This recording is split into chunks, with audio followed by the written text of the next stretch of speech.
Clara Whitmore stood frozen in the doorway of a mechanic's garage, her hands trembling as she watched Daniel Hayes, the 28th man she'd tested, kneel beside his daughter, completely unaware that the broke waitress he'd just bought dinner for controlled a billion-dollar empire. This time felt different.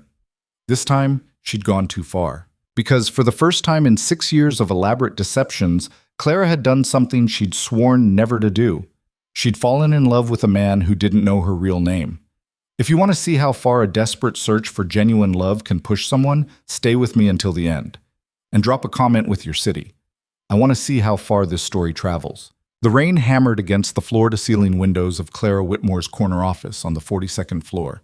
Each drop a tiny percussion against glass that cost more per square foot than most people's monthly rent. She didn't look up from her laptop. Numbers scrolled across the screen, quarterly projections, merger analytics, stock valuations, the language she spoke fluently, the world where she made sense. "Ms. Whitmore?" Her assistant's voice crackled through the intercom. "Your car is waiting." Clara's fingers paused over the keyboard. "Cancel it." "Ma'am?" "I said cancel it. I'll take the subway." Silence. Then, "Of course, Ms. Whitmore." She could practically hear Jennifer's confusion through the speaker. In 3 years as Clara's executive assistant, Jennifer had never once seen her boss take public transportation. But then again, Jennifer didn't know about the test. Nobody did. Clara closed her laptop and stood, her reflection catching in the darkened window. Tailored Armani suit, hair pulled back in a severe bun, diamond studs that cost more than a Honda Civic. She looked every inch the tech CEO that Forbes had profiled last month, under the headline, "The Woman Who Built an Empire Before 30." What they didn't know was that the woman in that reflection was a carefully constructed shell. What they didn't print was that Clara Whitmore, founder and CEO of Apex Technologies, went home every night to a penthouse apartment she barely inhabited, ate takeout alone at a marble counter that sat 12, and hadn't been on a genuine date in 6 years. Not since the test began. 40 minutes later, Clara emerged from the 23rd Street station wearing jeans she'd bought specifically for occasions like this. Designer jeans that she'd deliberately scuffed and faded, paired with a thrift store jacket and worn sneakers. Her hair hung loose, makeup scrubbed away in the office bathroom. She looked, she knew, unremarkable. Forgettable. Broke. Exactly the point. The diner on Lexington was the kind of place where the coffee was terrible and the booths had duct tape holding the vinyl together. Clara had found it 2 weeks ago while researching her latest target. She slid into a corner booth and waited. Daniel Hayes arrived 12 minutes late, shaking rain from his jacket. He was taller than his dating profile suggested, with calloused hands and the kind of tired eyes that came from working double shifts. A mechanic, his profile said. Single father to a 7-year-old daughter. Test number 28. "Claire?" He spotted her and smiled, a genuine smile that reached those tired eyes. "Sorry I'm late. The shop got slammed right before closing." Claire. The name she'd used on the dating app, Claire Morrison, struggling waitress, 2 jobs, barely making rent. "It's okay," Clara said, returning his smile with a carefully calibrated warmth. "I just got here myself." He slid into the booth across from her, and she noticed grease under his fingernails despite obvious scrubbing. Something about that small detail hit differently than she expected. Here was a man who'd clearly rushed home, showered, tried to clean up for her, and still couldn't quite wash away the evidence of honest work.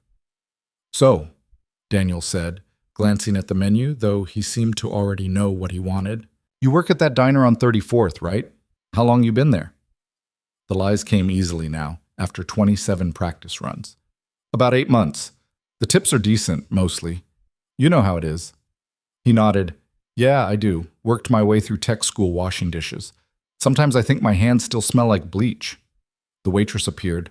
An actual struggling waitress, Clara noted, with a twinge of something she refused to call guilt. They ordered. Coffee for both, burger for him, salad for her. "Just the salad?" Daniel asked after the waitress left. "Payday's not till Friday," Clara said. The script was second nature now. Plant the seed. Wait for the reaction. She'd seen them all. The men who suggested splitting the bill, the ones who suddenly remembered they had an early morning, the guy who'd actually asked to see her bank statement before ordering. That one had been test number 12, and she'd walked out before the appetizers arrived. Daniel's brow furrowed. When did you eat last? I had breakfast. She hadn't, but that wasn't the point. Breakfast. He caught the waitress before she disappeared. Hey, can you make that salad a Caesar wrap and add fries? And he glanced at Clara. You like pie? I can't. The pie, he told the waitress.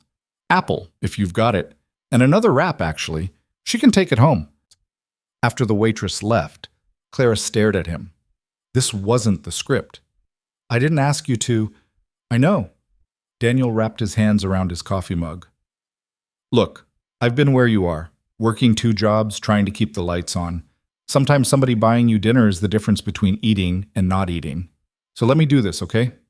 No strings. Clara's chest tightened. No strings. She'd heard that before, usually right before the strings appeared, but something in his voice sounded real. Thank you, she said quietly. They fell into conversation. He told her about his daughter Sophie with the kind of unguarded love that most men on dating apps tried to hide. She's 7 going on 37, he said, pulling out his phone to show pictures. Smart as hell, wants to be an astronaut or a baker, changes her mind every week.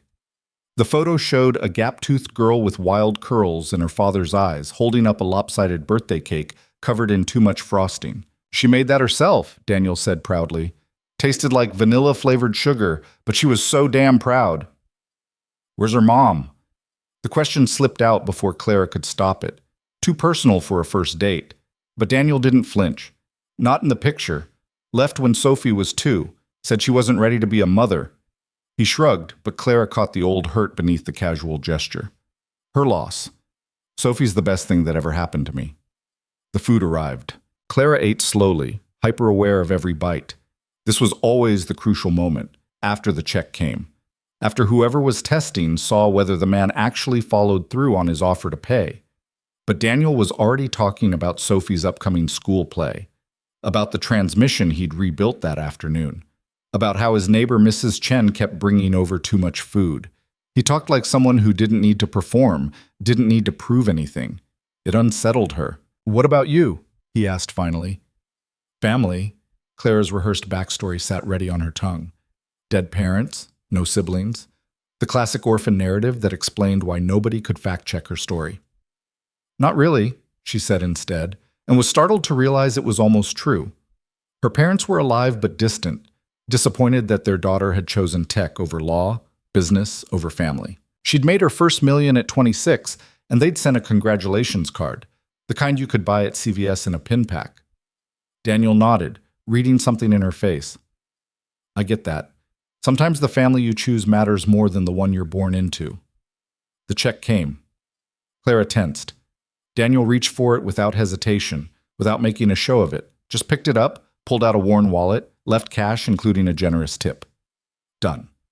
27 tests, 27 failures. Men who'd hesitated, negotiated, found excuses. Men who'd texted later saying they'd had a great time but weren't looking for anything serious. Men who'd been perfectly happy to date a woman they thought was broke, right up until the check arrived. Thank you for dinner, Clara said. Her voice sounded strange to her own ears. Thank you for the company. Daniel stood, held out her jacket. Can I walk you to the subway? They walked through rain-slicked streets, past bodega windows and bus stops, talking about nothing important and everything that mattered. He told her about learning to braid Sophie's hair from YouTube videos. She told him about the regular customer at her fictional diner who always ordered toast without butter, then complained it was too dry. At the subway entrance, Daniel paused. I had a really good time tonight, Claire. Claire. The name landed like a stone in her stomach. Me too, Claire said. Sophie's got a thing at school on Saturday. Nothing fancy, just a science fair. I know it's weird to invite someone to meet your kid on a second date, but she'd love showing off her volcano to someone new, and after we could grab lunch at this taco place she loves. He stopped himself. Sorry, that was too much. Too fast. Clara should have said no. Should have followed the protocol she'd established over 27 tests. 1 date to assess character, a second to confirm. Then reveal the truth and see if they pass the final test. if they'd still want her when they knew who she really was. But something about the hope in his eyes, the vulnerability of a single father inviting a near stranger into his daughter's world made her say, "I'd love to." His smile could have lit the dark street. "Yeah? Yeah. Great, that's great. He pulled out his phone. "Let me get your number?" They exchanged information. He texted her immediately. "Just so you have mine." And the message that popped up on her phone read, "Daniel Hayes." She saved it as Test 28 before she could think better of it. "Good night, Claire," he said. "Good night, Daniel." She watched him walk away, collar turned up against the rain, hands shoved in his pockets. A good man, maybe even a genuinely good man, which meant, according to her own rules, she would have to destroy whatever was building between them. Clara descended into the subway, swiped her Metro card, and stood on the platform surrounded by Friday night crowds. She pulled out her phone and opened a different app, one hidden behind a password, one that Jennifer would never see on the company device. A spreadsheet. Names, dates, detailed notes, 27 entries, each marked with a red X. She added the 28th line. Daniel Hayes, single father, mechanic, paid without hesitation, showed genuine kindness, invited to second date, daughter's school event. Her finger hovered over the outcome column, but she couldn't bring herself to type anything yet. The train arrived. Clara stepped on, found a seat between a sleeping businessman and a teenager absorbed in their phone. She closed her eyes and saw Daniel's face, the way he talked about his daughter, the grease under his fingernails he couldn't quite scrub away. For 6 years she'd been testing men, looking for someone who would value her without knowing her worth, someone who would buy her dinner when they thought she couldn't afford it, someone who would see past the performance to whatever real person might exist underneath. She'd never found him, had started to believe he didn't exist. But if Daniel Hayes was that person, what then? Tell him the truth and watch him feel betrayed? Watch that genuine smile curdle into hurt and disgust? Or keep lying and build something real on a foundation of deception? The train rattled through the tunnel. Clara opened her eyes and stared at her reflection in the dark window. For just a moment, she didn't see the CEO or the carefully constructed test subject. She saw a woman who'd spent 6 years looking for something real and was terrified now that she might have actually found it. Her phone buzzed. A text from Daniel. "Made it home. Sophie's asking if you like butterscotch pudding. Apparently she's planning the lunch menu already. No pressure." Clara stared at the message. A normal person would respond with something casual, something that continued the easy banter they'd established. Claire Morrison, struggling waitress, would probably make a joke. But Clara Whitmore, CEO of Apex Technologies, woman who'd built an empire on the ability to read people and exploit weaknesses, couldn't figure out how to respond to a simple text about pudding. She typed, "Tell Sophie I love butterscotch pudding. See you Saturday." The response came almost immediately. "She's literally jumping up and down. Fair warning, you're going to be her new favorite person." Something in Clara's chest cracked. A 7-year-old girl excited about sharing pudding with a stranger, a father who spoke about his daughter with unfiltered joy. A world so completely different from the one Clara inhabited that it might as well have been another planet. She could still back out, text tomorrow with some excuse, cancel the Saturday plan, move on to test 29 and forget Daniel Hayes existed.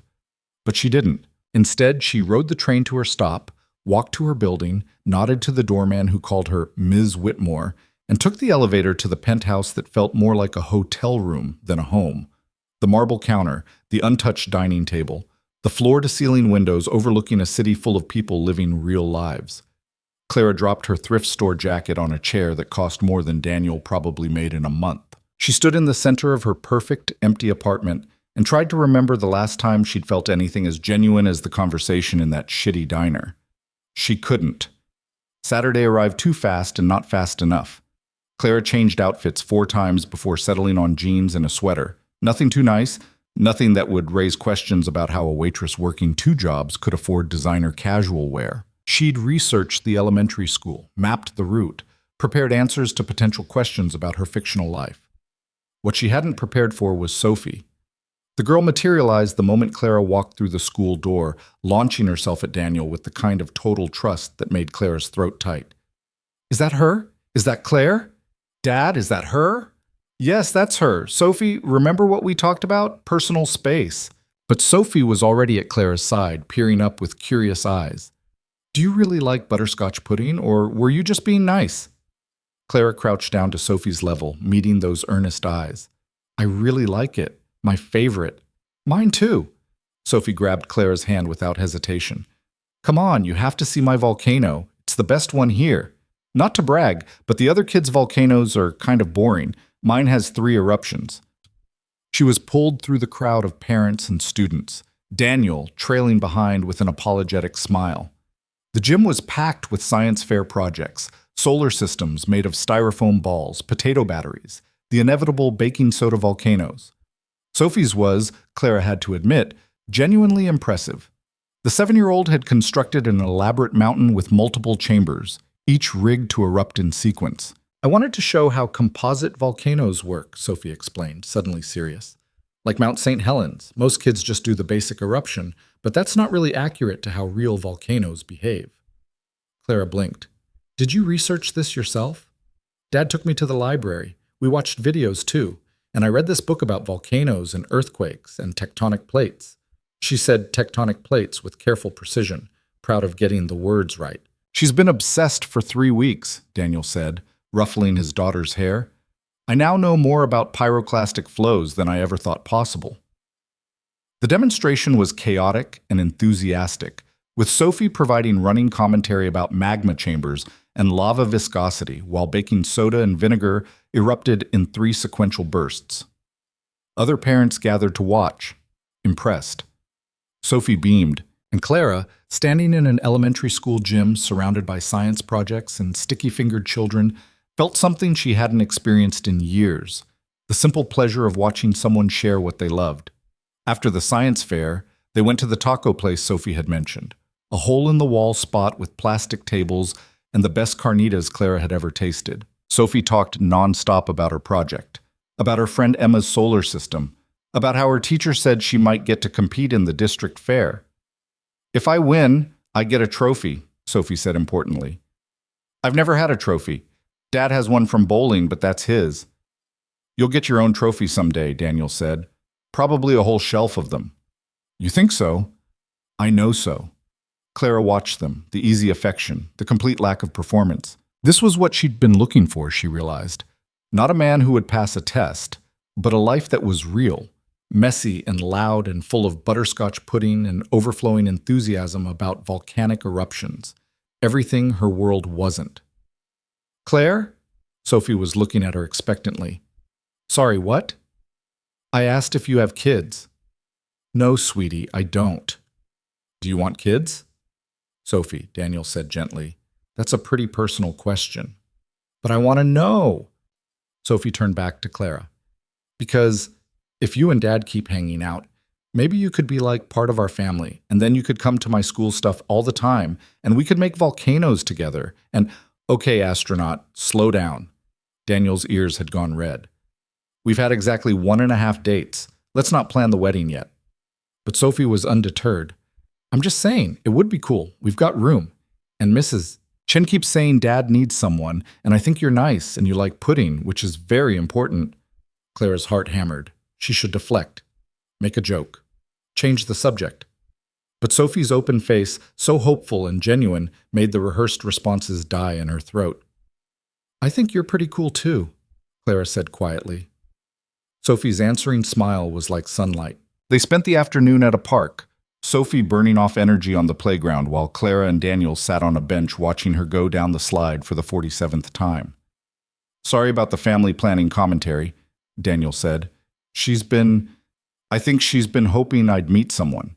She doesn't say it directly, but she's always asking about my dates, if I had fun, if I'm going to see them again. And do you, Clara asked, usually see them again? He was quiet for a moment, watching Sophie climb the jungle gym.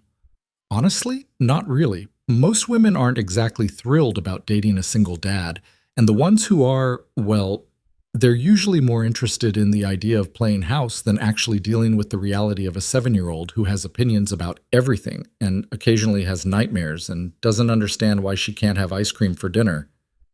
Sounds like she knows what she wants. She's got a will of iron. Terrifies me how much like me she is. He paused. Her mom couldn't handle it. The crying, the constant needs, the way your whole life becomes about someone else. She lasted 2 years and then just left. Packed a bag one day while Sophie was at daycare. Left a note saying she wasn't cut out for motherhood.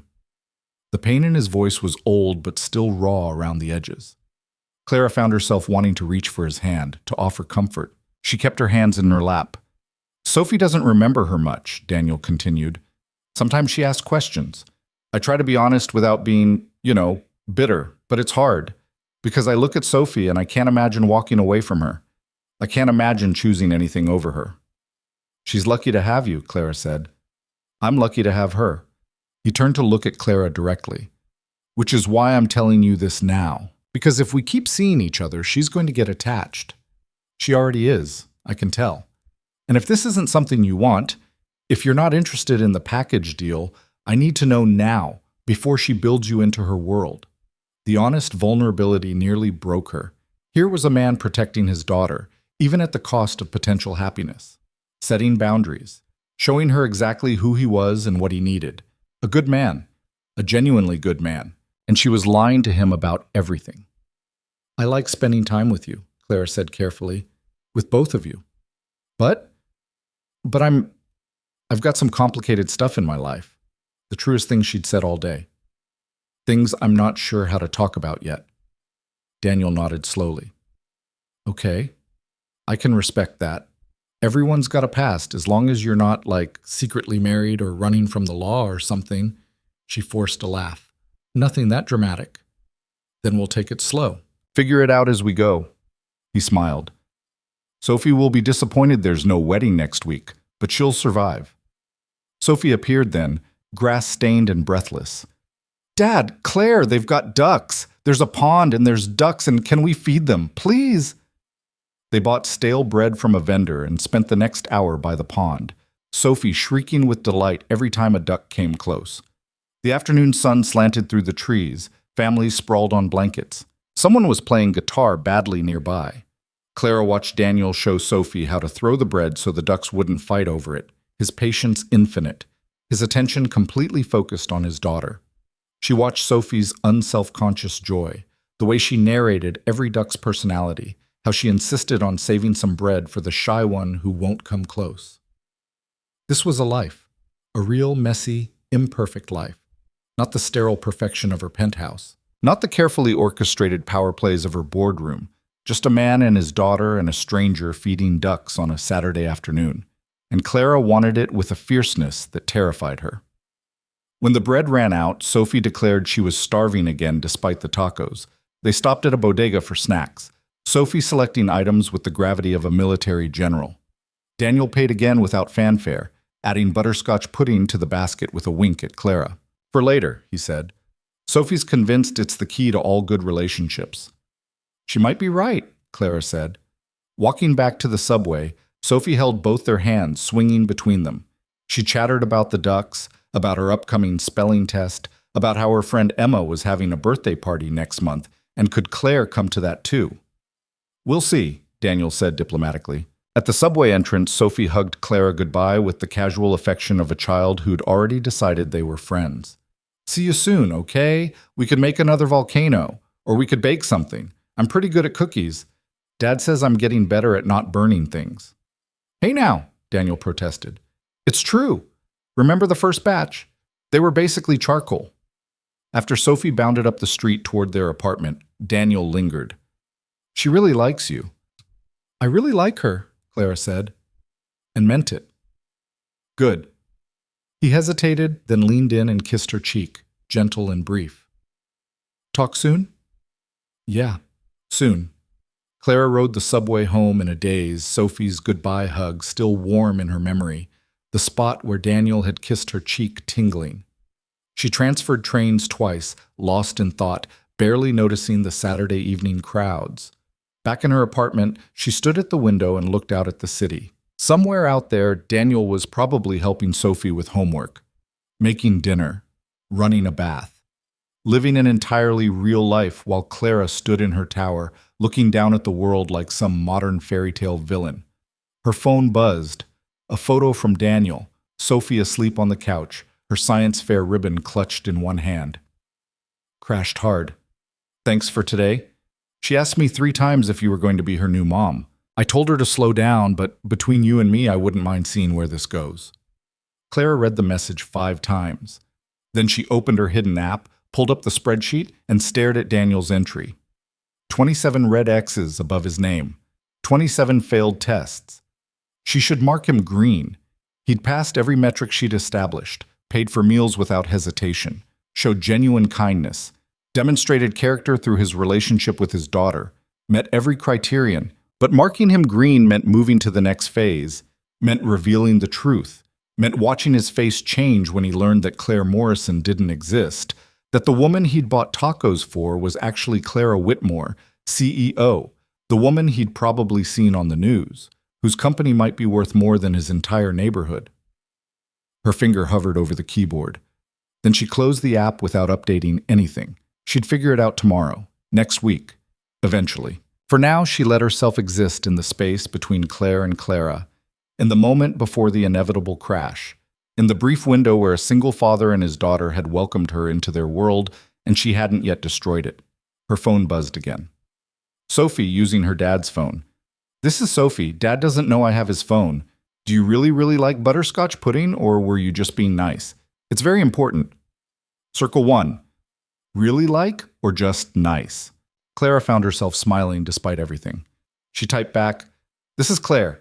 Really like. It's my favorite. Tell your dad you're a sneak who stole his phone." He knows. He's laughing. He says I'm grounded, but he doesn't mean it. See you soon. Clara set her phone down and pressed her forehead against the cold window glass. What was she doing? What had she become? A woman so broken she couldn't accept love without testing it first? So damaged she had to construct elaborate lies to find something genuine? But she knew the answer. She'd learned it at 23 when she'd told a boyfriend about her company, about the money, about her success, and watched him transform overnight from supportive partner to resentful man-child who'd needed to prove he was still the man in the relationship. She'd learned it again at 25 when a charming consultant had proposed after 3 months, and she'd later discovered he'd been drowning in debt, betting on her money to save him. She'd learned it 27 times in 6 years, that men treated you differently when they knew what you were worth, that genuine affection was easily poisoned by resentment, entitlement, insecurity, that the only way to find someone who loved you for yourself was to strip away everything else and see what remained. But what if stripping away the truth meant there was no self left to love? What if Claire Morrison was more real than Clara Whitmore had ever been? These were the questions that haunted her as Saturday became Sunday, as Sunday became Monday. She went through the motions at work, approved merger details, reviewed quarterly projections, made decisions that affected thousands of employees and millions of dollars. And she texted with Daniel about nothing, about Sophie's spelling test, she got a B+, about a difficult transmission repair, about whether butterscotch pudding was better than chocolate, an ongoing debate in their house. Wednesday evening, he called. "Hey, so this is probably crazy, but there's a carnival in town this weekend. Sophie's been begging to go. Would you want to come? It's probably going to be loud and sticky, and she'll want to go on every single ride, but I'd love to," Claire said. Yeah. She heard the smile in his voice. "Great. Saturday afternoon? I can pick you up?" "I'll meet you there," Clara said quickly. She couldn't risk him seeing where she lived, the neighborhood that would raise immediate questions about her supposed waitressing income. "You sure? It's kind of far." "I'm sure. Text me the address." Saturday arrived. Clara wore her most carefully distressed jeans, a jacket from Target, worn sneakers. She checked her reflection in the elevator mirror, making sure nothing screamed secret CEO. The doorman opened the door. "Cab Ms. Whitmore?" "No thanks, Marcus. I'm good." She walked 3 blocks before catching a taxi, hyper-aware that someone from her world might see her, might recognize her, might blow everything apart before she was ready. The carnival was chaos. Flashing lights, screaming kids, the smell of fried everything. Sophie spotted Clara immediately and ran over, already vibrating with excitement. Claire, you came! We're going to do everything! The Ferris wheel and the bumper cars, and Dad promised I could get cotton candy, even though he says it's disgusting. It's pure sugar, Daniel protested. It's not even food. It's delicious, Sophie countered. They bought tickets and dove into the madness. Sophie dragged them from ride to ride with unstoppable energy. Clara found herself screaming on the tilt-a-whirl, laughing on the bumper cars, watching from the ground as Sophie and Daniel went on rides that spun too fast for Clara's stomach. Between rides, Daniel bought them all cotton candy. Sophie's assessment was correct. It was pure sugar, but Clara ate it anyway, sticky fingers and all. Having fun? Daniel asked, watching Sophie race ahead to claim a spot in line for the Ferris wheel. More than I have in years, Clara admitted, and realized it was true. Good. He reached for her hand, casual and natural. I'm glad you're here. His hand was warm, calloused from work, completely engulfing hers. Clara looked down at their joined fingers and felt that crack in her chest widen. She was in so much trouble. On the Ferris wheel, Sophie insisted they all squeeze into one car. They rose above the carnival, the chaos shrinking below them. Sophie pointed out landmarks, narrating the view. There's our apartment building, and that's the bodega, and there's the park with the ducks. At the top, the wheel paused. They swayed gently in the evening air, the carnival spread below them in a carpet of lights. Sophie had wedged herself between them, but she was quiet now, tired from the excitement. This is nice, Daniel said softly. Clara leaned her head against his shoulder. Yeah, it is. They rode the wheel back down. Sophie fell asleep on the car ride home, chocolate smeared on her face, a stuffed dinosaur Daniel had won at a ring toss clutched in her arms. She's going to be impossible tomorrow, Daniel said, but his voice was full of affection. Completely exhausted and cranky. Worth it, though? Always worth it. He pulled up outside a subway station instead of her fictional address. Clara had claimed she was visiting a friend nearby. They sat in the idling car, Sophie snoring softly in the back. I really like you, Claire, Daniel said. I know we've only known each other a few weeks, but I think this could be something real. The words hit like a physical blow. Real. If only he knew. I like you too, Clara whispered. He kissed her then, properly this time, his hand cupping her face. It was gentle and searching, a question and an answer. Clara kissed him back and tasted cotton candy and hope and the beginning of heartbreak. When they pulled apart, Daniel was smiling. So we're doing this? Really doing this? Clara should have said no. Should have ended it right there, cleanly, before anyone got more hurt.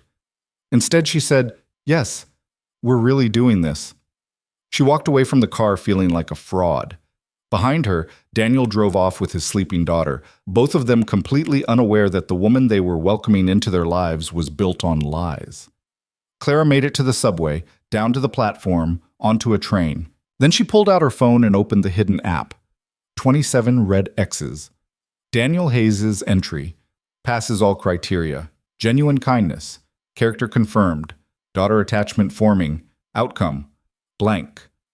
Her fingers hovered over the keyboard. She could end the test now, tell him the truth, see if what they had could survive reality. Or she could keep going. Keep being Claire Morrison. Keep living this borrowed life for just a little longer. The train rattled into the tunnel. Clara stared at the blank outcome field and made her choice. She closed the app without updating it. Tomorrow. She'd figure it out tomorrow. But tomorrow came and went. Days turned into weeks. Claire, folded herself into Daniel and Sophie's life like she'd always belonged there. Weekend breakfasts, homework help, movie nights where Sophie fell asleep between them on the couch. And every night, Clara went home to her penthouse and logged the day's deceptions in her secret app, watching the list of lies grow longer while the outcome field stayed blank. She was playing a game she couldn't win, testing a man who'd already passed every test, searching for proof of something she'd already found. And when the truth finally came out, and it would come out, it always did, she would lose everything, but not today. Today she was just Claire, and that was enough. For now.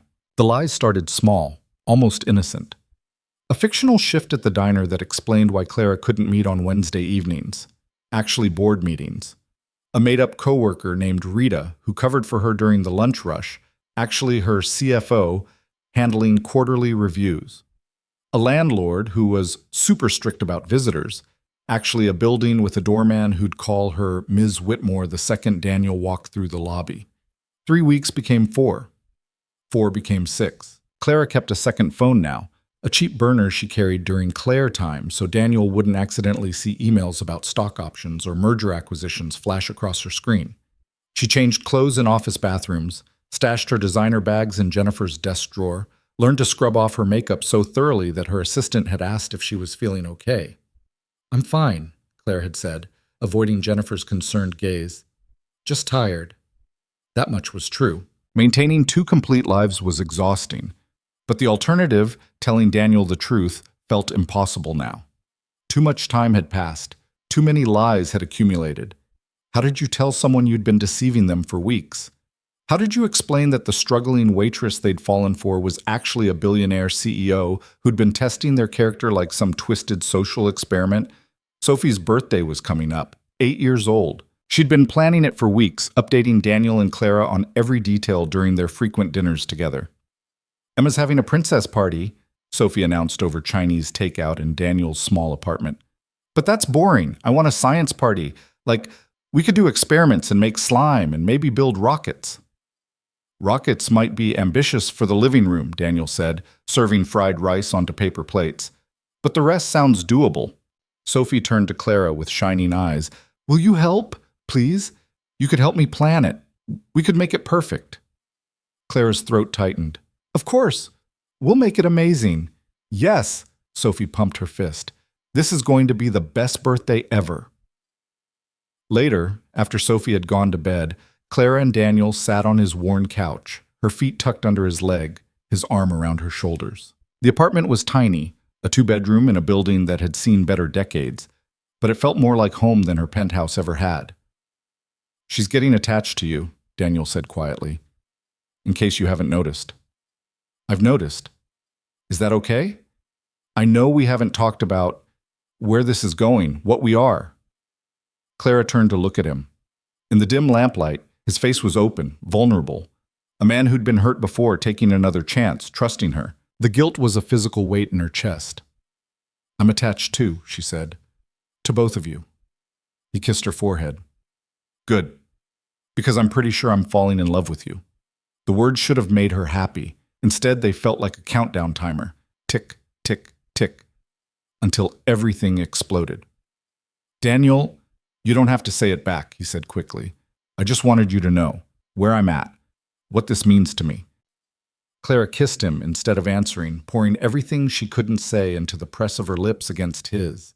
He responded in kind, pulling her closer, and for a few blissful minutes she could forget the deception, the inevitable crash, the future that was barreling toward them. Her phone buzzed. The burner phone, sitting on the coffee table. Daniel glanced at it. "You should get that. Might be important." It was Jennifer, texting the burner number Clara had given her for emergencies only. "Board meeting moved to tomorrow 8 a.m. Need you to review merger docs tonight. Sending now." Clara's stomach dropped. Tomorrow was Saturday. Tomorrow she'd promised to take Sophie shopping for birthday party supplies. "Everything okay?" Daniel asked. "Yeah, just Rita needs me to cover her shift tomorrow morning. Last minute thing." The lie tasted like ash. Daniel's expression flickered. Disappointment, maybe frustration, but he smoothed it over quickly. "Oh, I thought we were doing the party shopping tomorrow." "I know. I'm sorry. Maybe afternoon? I should be done by noon." "Sophie's going to be bummed. She's been talking about it all week." "I know. I'll make it up to her, I promise." But even as she said it, Clara knew. She was making promises she couldn't keep, building a foundation on sand, and when it all collapsed, and it would, a little girl who'd already been abandoned by one mother figure was going to get hurt all over again. The thought made her feel sick. She left Daniel's apartment at midnight, caught a cab back to her building, and spent the next 4 hours reviewing merger documents at her dining table. The numbers blurred together. She kept seeing Sophie's excited face, Daniel's trusting smile, the life she was destroying one lie at a time. At 4 a.m, Clara opened her laptop and pulled up the hidden spreadsheet. 27 red X's. Daniel's entry, still blank in the outcome column. She typed, "Subject has passed all criteria. Genuine character confirmed. Strong attachment formed with subject and dependent child. Recommend proceeding to revelation phase. Her finger hovered over the save button. Then she deleted it and closed the laptop. Not yet. Just a little longer. After the birthday party. After she figured out how to tell him without losing everything. The board meeting ran until 2 p.m. Clara made it to Daniel's apartment by 3, frazzled and guilty, to find Sophie's excitement had curdled into sullen disappointment. "You said noon," Sophie said, not looking up from her coloring book. "I know, sweetie. I'm so sorry. The shift ran long. You missed lunch. Dad made grilled cheese. Your favorite." The accusation was clear in her small voice. Daniel appeared from the kitchen, tea towel over his shoulder. His smile was strained. "Hey, you made it." "I'm really sorry. Work was... It's fine. We can still go shopping if you want. Or we can reschedule." But it wasn't fine. Clara could see it in the set of his shoulders, the way he wouldn't quite meet her eyes.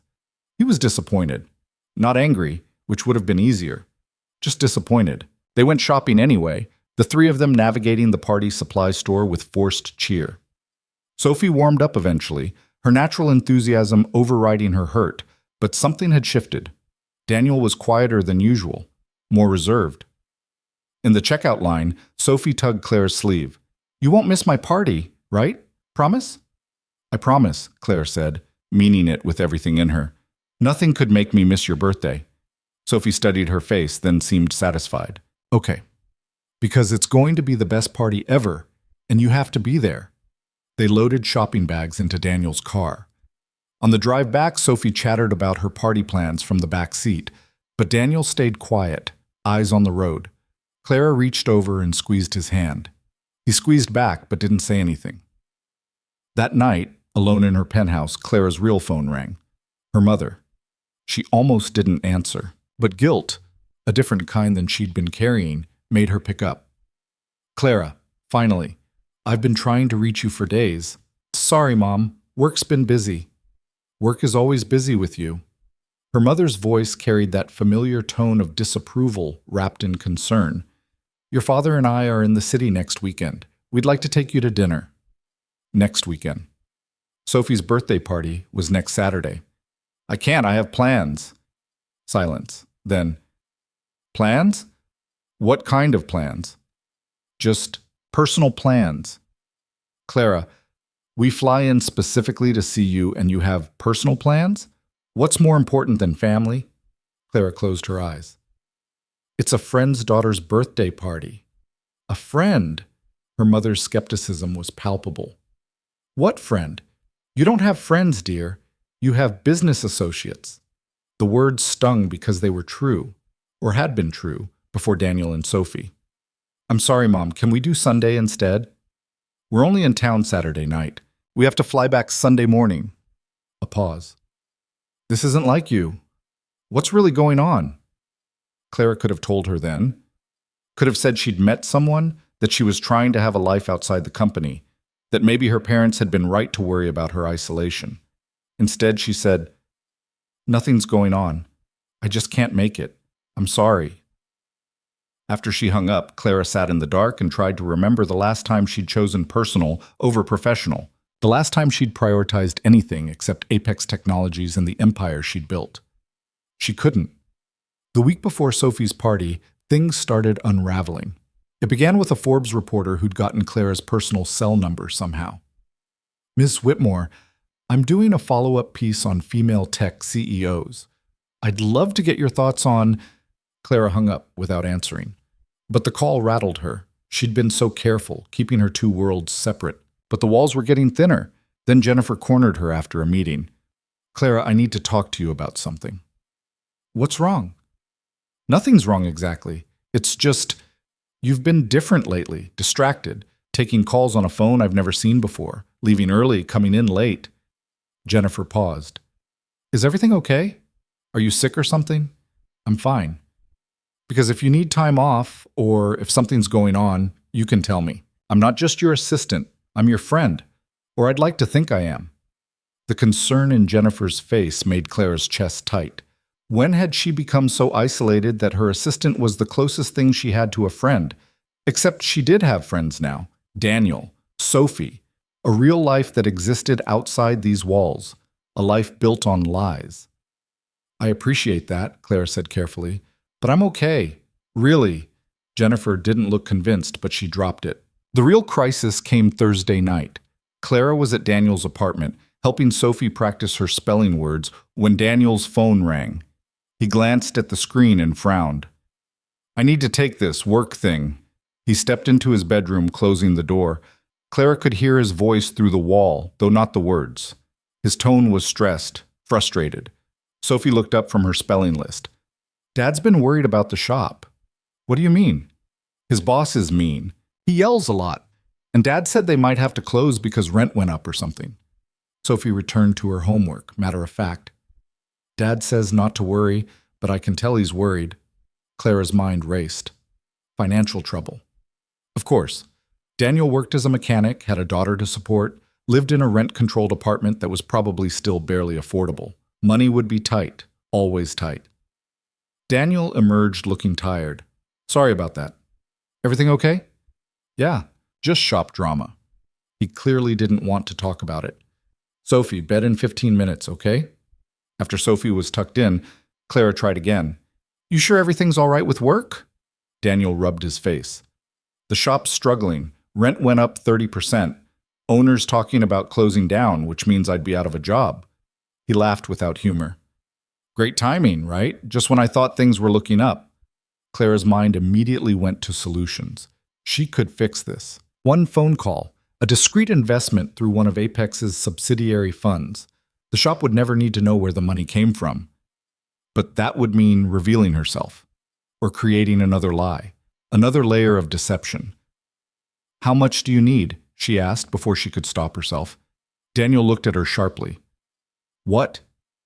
To save the shop. How much would it take? Claire, we're talking about tens of thousands of dollars. Maybe more. It's not... He trailed off, studying her face. Why would you ask that? I just meant maybe I could help somehow. Loan you something, or... You're working 2 waitressing jobs to make rent, Daniel said slowly. Where would you get that kind of money? The apartment felt suddenly too small, too hot. Clara's heart hammered. I just meant, unless there's something you're not telling me. His voice was carefully neutral, but his eyes were sharp. Is there? This was it. The moment she'd been dreading and avoiding in equal measure. She could tell him now. Come clean. Rip off the bandage and deal with the consequences. Or she could deflect. Lie again. Buy herself more time. No, Clara heard herself say. I hate seeing you stressed. I thought maybe I could help somehow. But you're right. I don't have that kind of money. I'm sorry. Daniel relaxed slightly, but something in his expression remained wary. It's okay. I'll figure it out. I always do. But the moment had cracked something between them. Clara felt it as they said goodnight, as she rode the subway home, as she sat in her apartment surrounded by wealth that could solve Daniel's problems with a single phone call. She pulled out her laptop and drafted an email to her investment team. Research auto repair shops in the following zip codes. Identify any facing financial hardship due to rent increases. Prepare acquisition or investment proposals for viable candidates. Prioritize discrete transactions through subsidiary channels. Then she deleted it. This wasn't the way. She couldn't manipulate his life from the shadows. That was worse than the original deception. But she couldn't just do nothing either. Clara opened her hidden spreadsheet and stared at Daniel's entry. All those weeks of testing, all those criteria. She'd been so focused on finding someone who would love her without knowing her wealth that she'd never considered what happened after. How did you build something real when the foundation was rotten? Her phone buzzed, a text from Daniel. Sorry if I was weird tonight, just stressed about work stuff. You mean a lot to me, to us. Don't want you to think otherwise. Clara typed and deleted 3 responses before settling on, I understand. You mean a lot to me too. We'll figure it out. But she didn't know if that was true. Sophie's birthday arrived on a crisp October Saturday. Clara woke early in her penthouse, laid out her Claire Morrison outfit, and tried to ignore the sick feeling in her stomach. Her real phone showed 3 missed calls from her mother and a text. Your father is very disappointed. We're in the city and you can't spare 2 hours for family? This is becoming a pattern, Clara." Clara silenced the phone and focused on getting ready. The party started at 2. Clara arrived at 1 to help set up, arms full of decorations and a cake she'd had made at a bakery near Daniel's apartment. Nothing too fancy, nothing that would raise questions about how a waitress could afford elaborate custom work. Sophie answered the door in a lab coat Daniel had fashioned from an old white shirt, safety goggles perched on her head. "Claire, you're here. Look at my outfit. I'm a real scientist." "You look perfect," Clara said, and meant it. The apartment had been transformed. Streamers, balloons, and hand-drawn posters declaring Sophie's Science Lab. Daniel emerged from the kitchen, flower in his hair. "Please tell me you know how to make slime," he said, "because I've watched 4 YouTube videos and I'm pretty sure I'm doing it wrong." "I can figure it out," Clara said.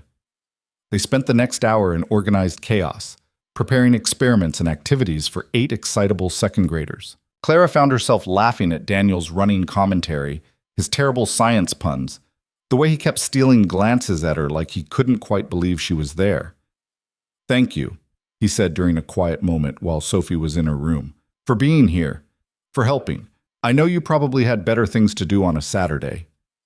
Clara thought of her parents, disappointed and waiting, of the Forbes reporter still trying to reach her, of the board member who'd emailed asking for an urgent call. "There's nowhere I'd rather be," she said, and kissed him, there in his small kitchen, surrounded by party supplies and the life they were building together. The doorbell rang. Kids started arriving in a flood of noise and energy.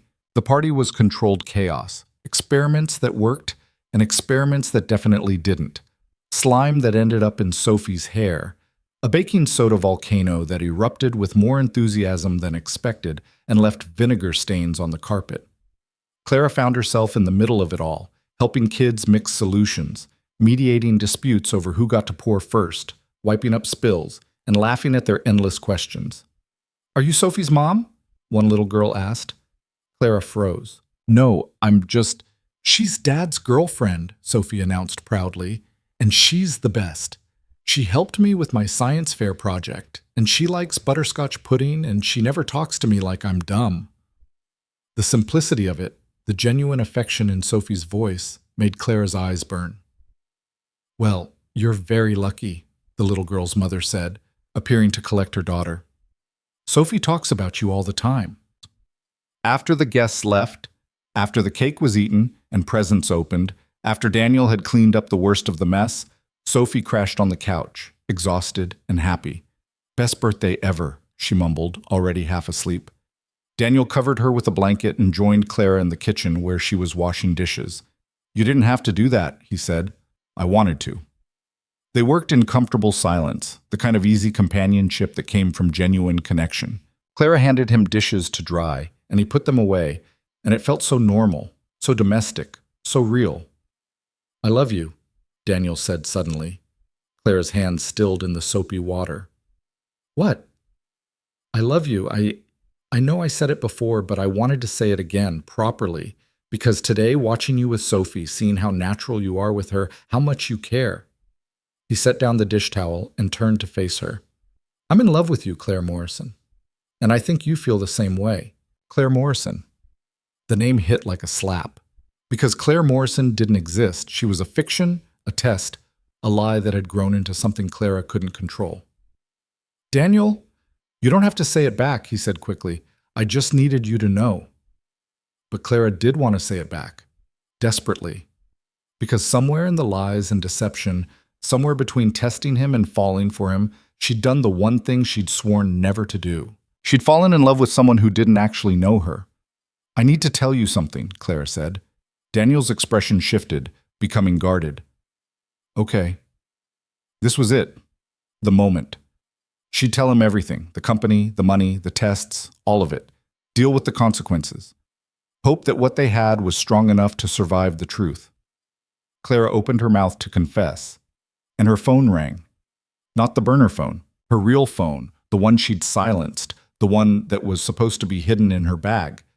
But she'd left her bag on the couch, where it now rang, loud and insistent. Daniel glanced toward the sound. "Your phone." It's fine, I'll call them back. But it kept ringing, and then it stopped, and then it started again. Someone really wants to reach you, Daniel said. Maybe you should check it.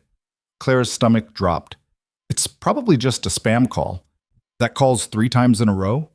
Before Clara could stop him, before she could think of an excuse, Daniel walked to the couch and picked up her bag. Sophie stirred but didn't wake. He pulled out the phone. Not the cheap burner, but her actual phone. The one with her name engraved on the case, the one that showed Jennifer work on the screen. Daniel stared at the phone, then at Clara. His expression was unreadable. "Who's Jennifer?" he asked quietly. "She's a friend. From work? From the diner?" He looked at the phone again. The expensive phone, the latest model, the one that definitely didn't belong to a struggling waitress. Clara's mouth went dry. Daniel's thumb swiped across the screen, unlocked, because Clara had turned off the passcode that morning, planning to show Sophie pictures from the party. She watched his face as he saw the notifications. Emails from her CFO, calendar alerts for board meetings, a text from her mother, "Clara, this is unacceptable behavior." "Clara," Daniel said. Not Claire. "Clara." The kitchen felt airless. "Who's Clara?" he asked, his voice carefully controlled. "I can explain." "Who is Clara?" Not a question anymore. Clara forced herself to meet his eyes. "I am." Daniel stared at her. Then he scrolled through her phone, his expression growing harder with each swipe. She watched him see it all, the emails, the calendar, the news alerts about Apex Technologies and its CEO. He set the phone down on the counter very carefully. "You're Clara Whitmore." It wasn't a question. "Yes." "The CEO, the billionaire, the woman who was on the cover of Forbes last month." "Yes." "And you've been pretending to be a broke waitress named Claire Morrison for..." He did the math. 2 months. You've been lying to me for 2 months. I can explain." "Explain what?" His voice rose slightly, then he caught himself, glancing at Sophie still asleep on the couch. When he spoke again, it was quieter, but somehow worse. "Explain why you've been lying about your entire life? About who you are? I needed to know." "Know what? If I'd still like you if I knew you were rich?" He laughed bitterly. "What is this, some kind of game? Some rich person hobby? Test the poor people, see how they react? It's not like that." "Then what is it like, Clara?" He said her real name like an accusation. "Because from where I'm standing, you've been playing pretend with my life. With my daughter's life." "I wasn't playing." "Sophie thinks you're a waitress struggling to make ends meet. She's been worried about you, asking me if you have enough food, if you're okay." His voice cracked. "And the whole time you're living in some penthouse somewhere, running a billion-dollar company, lying to us every single day." The truth of it hit Clara like a physical blow. "I'm sorry." "You're sorry." Daniel paced the small kitchen. "Do you have any idea how humiliating this is? I've been worried about money around you, choosing cheap restaurants because I thought you couldn't afford better, making excuses for my shitty apartment, my shitty car, my whole shitty life. Your life isn't shitty. And you've been what? Slumming it? Getting your kick seeing how the other half lives?" He stopped pacing and looked at her with something that might have been worse than anger, disappointment. "I trusted you. I know. I let you into my daughter's life. I know. She loves you. Do you understand that? She's already lost one mother, and now she's going to lose another because you were playing some kind of sick game." "It wasn't a game," Claire's voice broke. "I was trying to find someone real, someone who would care about me without knowing about the money." "So you lied?" "Yes. For months. Yes. To me and to an 8-year-old child who's done nothing but love you." Clara's eyes burned. "Yes." Daniel was quiet for a long moment. Then, "I need you to leave. Daniel, please, leave. Now. Before Sophie wakes up and has to see this. Can we just talk about this? There's nothing to talk about. Everything between us has been a lie. Every conversation, every moment, His voice broke. "I told you I loved you. Today. I said I loved you and you were going to let me keep believing in someone who doesn't even exist." "She does exist. Claire, The person you know, she's real. That's the real me. No, Daniel said flatly. Claire Morrison is a character you invented. I don't know who Clara Whitmore is, and I don't want to. Clara grabbed her bag with shaking hands. Please, let me explain. Let me make this right. Make it right? Daniel's laugh was hollow. You can't make this right. You can't unlie to someone for 2 months. You can't unmanipulate someone's feelings. You can't... He stopped, closed his eyes. Just go. Clara walked to the door, her hand on the knob. She turned back one more time. I do love you. And Sophie, that part was never a lie. Get out, Daniel said quietly. Clara left. She made it to the elevator before the tears came, made it to the street before the sobs started. She walked blindly for blocks, not caring where she was going, phone clutched in her hand. Eventually, she found herself in a park, not the one with the ducks, somewhere else, somewhere that wasn't full of memories. She sat on a bench and let herself fall apart. Her phone buzzed. A text from her mother. Clara, your father and I are leaving tomorrow morning. We're very disappointed in you. Clara almost laughed. Disappointed. Her parents were disappointed she'd missed dinner. Daniel was destroyed because she'd destroyed his trust.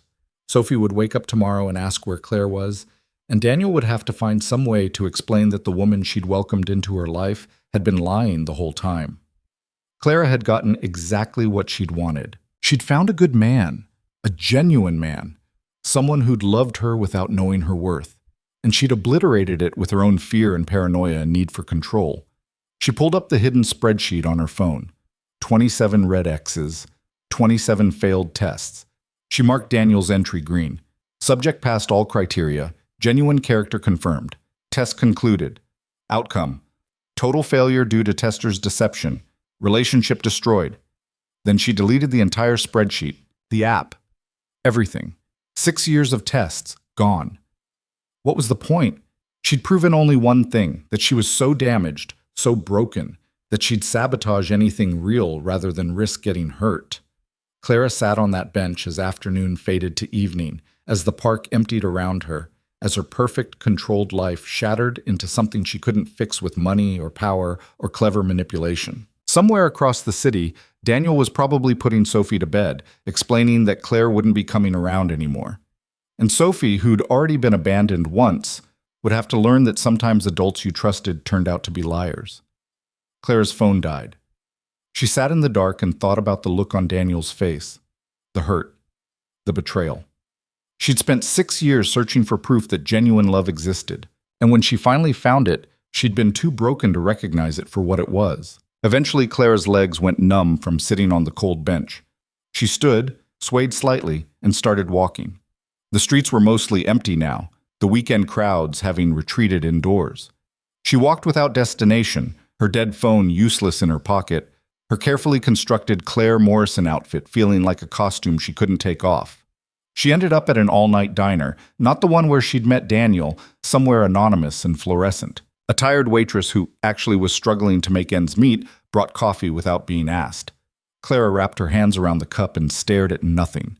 Her reflection in the window looked like a stranger, hair falling out of its ponytail, eyes red from crying, wearing clothes she'd bought specifically to look poor. She'd become the lie so completely she didn't know how to find her way back to the truth. The waitress returned. "You okay, honey?" Clara almost laughed. "Not really." "Man trouble?" "Something like that." The waitress nodded knowingly. "They're all trouble if you ask me. Want some pie? On the house." "You look like you need it." Clara accepted the pie. Apple, warm, probably from a box, and tried to remember the last time someone had shown her simple kindness without knowing who she was. Actually knowing who she was.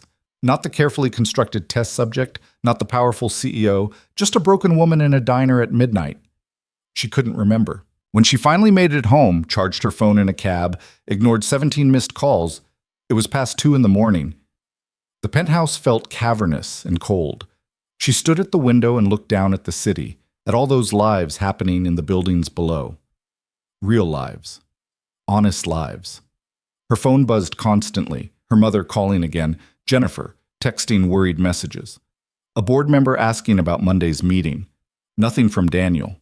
Clara silenced everything and sat on her expensive couch in her expensive apartment and felt emptier than she'd ever felt in her life. Monday morning arrived whether she was ready for it or not.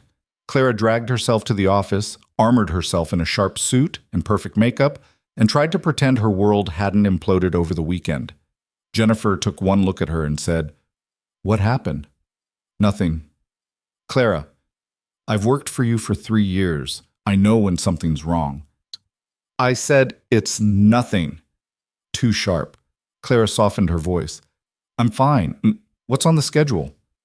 Jennifer rattled off meetings, calls, decisions that needed to be made. Clara moved through the day on autopilot, approving budgets and reviewing contracts while her mind played the scene in Daniel's kitchen on an endless loop. "You've been lying to me for 2 months." She had. And she'd do it all over again if it meant finding someone real, except she'd proven she couldn't handle real when she found it. During her lunch break, which she spent at her desk, eating nothing, Clara pulled up Daniel's social media. She'd never looked before, part of maintaining the separation between her worlds. Now she scrolled through his sparse profile. Pictures of Sophie at various ages, the auto shop where he worked, a few posts about fixing cars, about being a single dad, about small proud moments. Nothing from the weekend.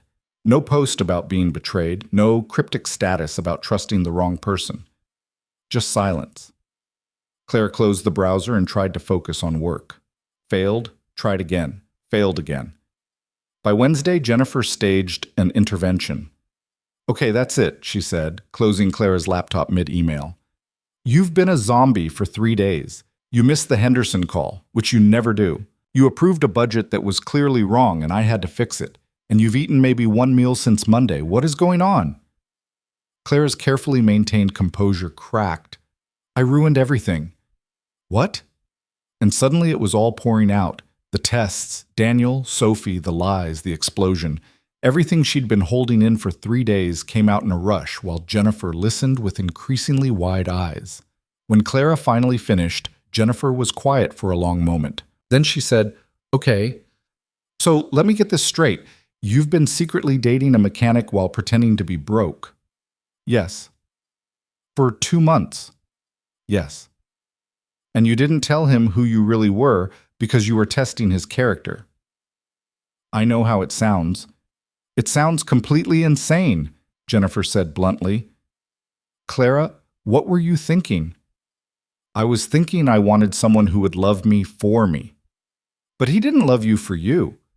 He loved Claire Morrison, who doesn't exist. You never gave him the chance to love the real you." The words hit like a slap because they were true. Claire had been so obsessed with protecting herself from men who wanted her money that she'd never considered whether anyone could actually love both parts of her, the CEO and the woman underneath. "I don't know how to fix this," Clara whispered. Jennifer sighed. "I don't know if you can. You lied to him for months about everything. That's not something you just apologize away." She paused. "But maybe you start by being honest. Actually honest for once." Clara spent the rest of the week trying to figure out what honest looked like. She drafted texts to Daniel and deleted them, started emails and never sent them, practiced speeches to empty rooms and couldn't get past the first sentence without her voice breaking. How did you apologize for something this big? How did you explain that you'd been so damaged by past betrayals that you'd engineered your own? By Friday, Clara still didn't have answers. But she had Sophie's birthday present, a telescope she'd bought weeks ago when she still thought she'd be part of their lives. It sat in her office, wrapped and ready, going nowhere. "Send it anyway," Jennifer said. "At least the kid gets something good out of this mess." Clara almost did. Then she thought about Sophie opening a gift from the woman who'd vanished from her life without explanation and couldn't bring herself to cause more confusion. That weekend, Clara did something she hadn't done in 6 years. She stayed home. No tests, no dates, no elaborate deceptions, just her in her empty apartment and the weight of her choices. Sunday evening, her mother called again. Clara almost didn't answer, but guilt won out. "Clara, finally, do you have any idea how rude you were last weekend?" "I'm sorry, Mom." "Sorry isn't good enough. Your father and I made special arrangements to see you, and you couldn't be bothered to—" "I was at a child's birthday party," Clara said. a little girl who I care about very much. And then I destroyed her family by lying to her father for 2 months because I'm so broken I can't trust anyone to love me without running tests on them first. Silence on the other end. What are you talking about? Her mother said finally. So Clara told her. Everything. The tests, Daniel, Sophie, the whole pathetic story. She waited for judgment, for disappointment, for another lecture about priorities and choices. Instead, her mother said quietly, "Oh, honey." The unexpected sympathy made Clara's throat tight. "I really messed up." "Yes, you did." A pause. "But I understand why." "You do?" "Clara, your father and I didn't handle things well when you started the company. We were worried about you, about the life you were choosing, but we expressed it as disappointment instead of concern. And we pushed you away when you needed support." Her mother's voice was softer than Clara had heard in years. "You've been isolated for so long. Is it any wonder you don't know how to trust people?" Clara hadn't cried since Saturday night. Now tears tracked down her face in the privacy of her empty penthouse. "I don't know how to fix it." "Maybe you can't fix it. Maybe you have to accept that you made mistakes and let him go." "I love him, Mom. I love both of them." "Then you fight, not with money or power or any of the tools you use in business. You fight by being vulnerable, by being honest, by showing him the real you and hoping it's enough." After they hung up, Clara sat with those words. Being vulnerable, being honest, showing him the real her. Except she didn't know who the real her was anymore. Was it Clara Whitmore, the CEO? Claire Morrison, the struggling waitress? Or someone in between who'd gotten lost in all the deception? Monday marked 2 weeks since the birthday party. 2 weeks of silence. Clara threw herself into work, using 18-hour days to avoid thinking about what she'd lost. Wednesday afternoon, Jennifer knocked on her office door with an odd expression. "There's someone here to see you." Claire's heart jumped. "Who?" "She says her name is Sophie. She's 8 years old, and she's very insistent." The world tilted. "What?" "There's a little girl in the lobby claiming she needs to see you. Security called up because she won't leave until you come down." Clara was moving before Jennifer finished speaking. She took the elevator down 42 floors, her heart hammering, her mind racing. Sophie was here, alone. How? Why? The lobby was marble and glass and intimidating by design. Sophie sat in a chair that was too big for her, legs swinging, wearing her backpack and a determined expression. She saw Clara and jumped up. "Claire, finally! Your building is really fancy." Clara crouched down to Sophie's level, hands shaking. "Sophie, sweetie, what are you doing here? Does your dad know where you are?" "No." Sophie's chin jutted out stubbornly. "He thinks I'm at Emma's house, but I took the subway instead." "You took the subway by yourself?" Clara's heart nearly stopped. "Sophie, that's incredibly dangerous. I was careful, and I had to find you. You disappeared and Dad won't tell me why, and I thought maybe you were mad at me or something." "Oh, honey, no. I'm not mad at you, not even a little bit."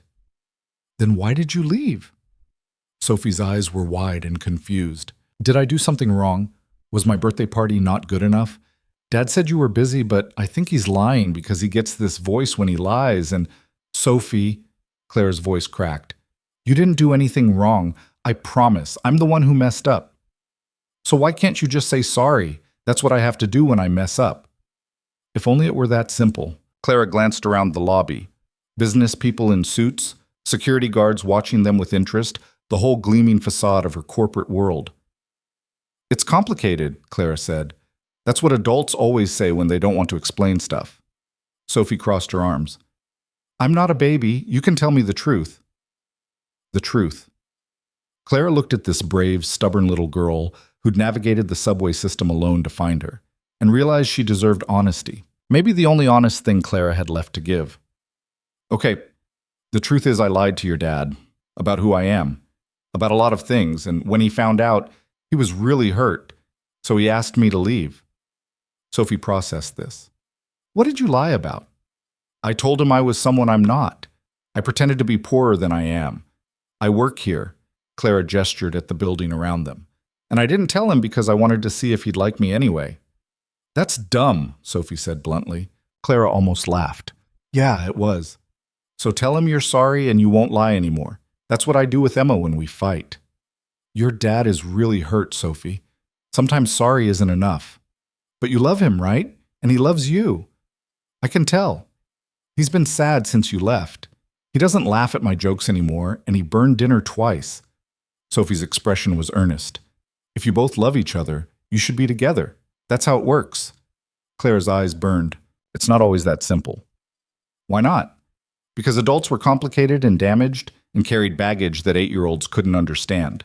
Because Clara had spent 6 years building walls and didn't know how to tear them down. Because loving someone meant trusting them, and she'd forgotten how to trust anyone, including herself. But looking at Sophie's hopeful face, Clara couldn't say any of that. Come on, she said instead. Let's call your dad and tell him where you are before he has a heart attack. Sophie's face fell. He's going to be so mad. Probably, but he'll be more worried than mad. You scared me, and I've only known you a few months. Imagine how he feels. They went up to Clara's office, Sophie's eyes going wide at the view, at the expensive furniture, at everything that screamed money and power.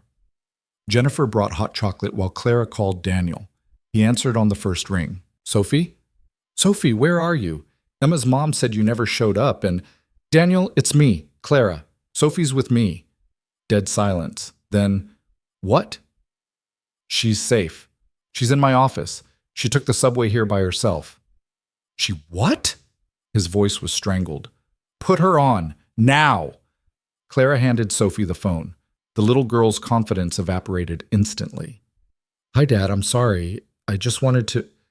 She winced, holding the phone away from her ear slightly. Clara could hear Daniel's voice. Not the words, but the tone. Fear and relief and anger all mixed together. I know, I'm sorry. Dad, please, okay. Okay. Yes, I'm sorry. She handed the phone back to Clara. Daniel said, Where are you? Clara gave him the address. His sharp inhale told her he'd recognized it, the Apex Technologies building, one of the most recognizable addresses in the city. I'll be there in 20 minutes. Don't let her out of your sight. I won't. Daniel, He hung up. Sophie was crying now, the bravado completely gone. He's really mad. He's really scared, Clara corrected gently. You could have gotten hurt or lost. Do you understand how dangerous what you did was? I just wanted to find you, Sophie sobbed. I missed you and Dad missed you, and I thought if I could just talk to you, I could fix it.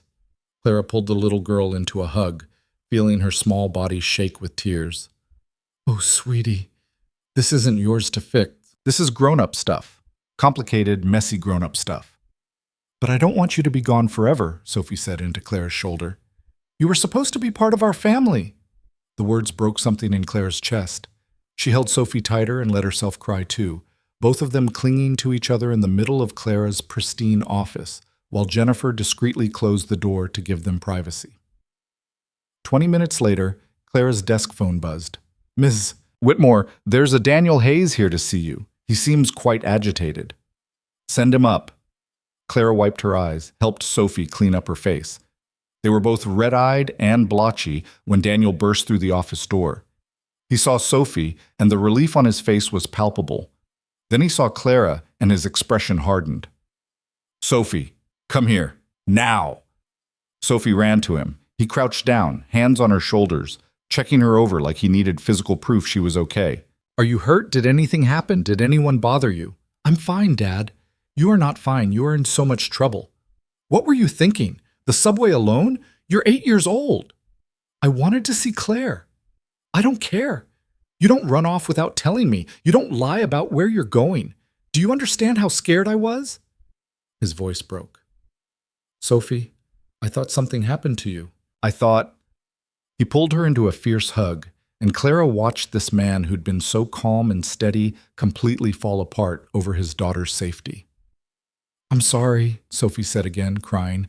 I'm really sorry, Dad. We're going home, Daniel said, and we're going to have a very long talk about this. He stood, still holding Sophie's hand, and finally looked directly at Clara. The anger in his eyes made her flinch. Thank you for keeping her safe, he said formally. I appreciate it. Daniel, don't. He held up a hand. Just don't. Can I at least explain? There's nothing to explain. You lied for months. End of story.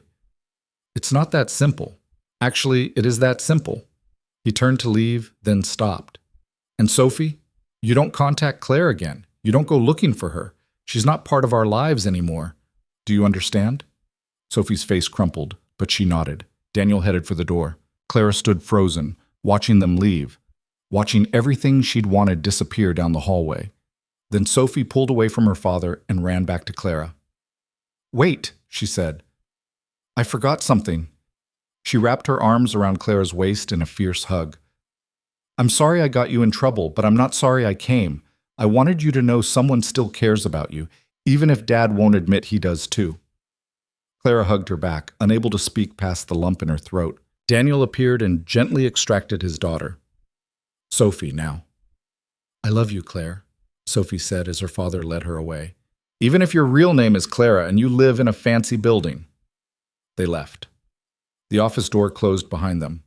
Clara stood in the middle of her empire, the corner office, the view, the power, and had never felt more alone in her life.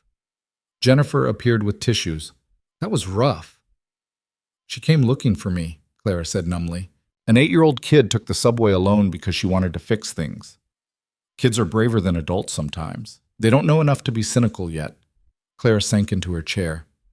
He hates me. He's hurt. There's a difference. I don't know what to do. Jennifer perched on the edge of the desk. I'm going to tell you something and you're not going to like it, but you need to hear it anyway. Clara waited. You can't fix this with a grand gesture. You can't throw money at it or manipulate circumstances or run some kind of test. This is about trust, and trust takes time. Jennifer's voice was gentle but firm. If there's any chance of fixing this, it starts with backing off, giving him space, letting him come to you if and when he's ready. And if he's never ready, then you accept it, you learn from it, and you do better next time. Clara wanted to argue, to fight, to do something, but she was tired of fighting, tired of testing, tired of being so terrified of getting hurt that she hurt everyone else first. Okay, she said quietly. Okay? I'll give him space. I won't contact him. I'll wait. If waiting was all she had left, she'd wait, even if it killed her. That night, Clara did something she'd never done before. She called her parents back. Mom, Dad, I need help. They were on a plane the next morning. Clara met them at a quiet restaurant, the kind of place where her father felt comfortable and her mother could be heard. They listened while Clara explained everything, not just the Daniel situation, but all of it. The 6 years of tests, the loneliness, the fear of trusting anyone, the way she'd built an empire and a prison in the same breath. Her father, usually stoic, had tears in his eyes. Clara, we had no idea you were this unhappy. I didn't either. Not really. I was so focused on being successful, on proving I could do it alone, that I forgot what I was working for. Her mother reached across the table and took her hand. What do you want? Really want? I want what Daniel and Sophie have. That easy love.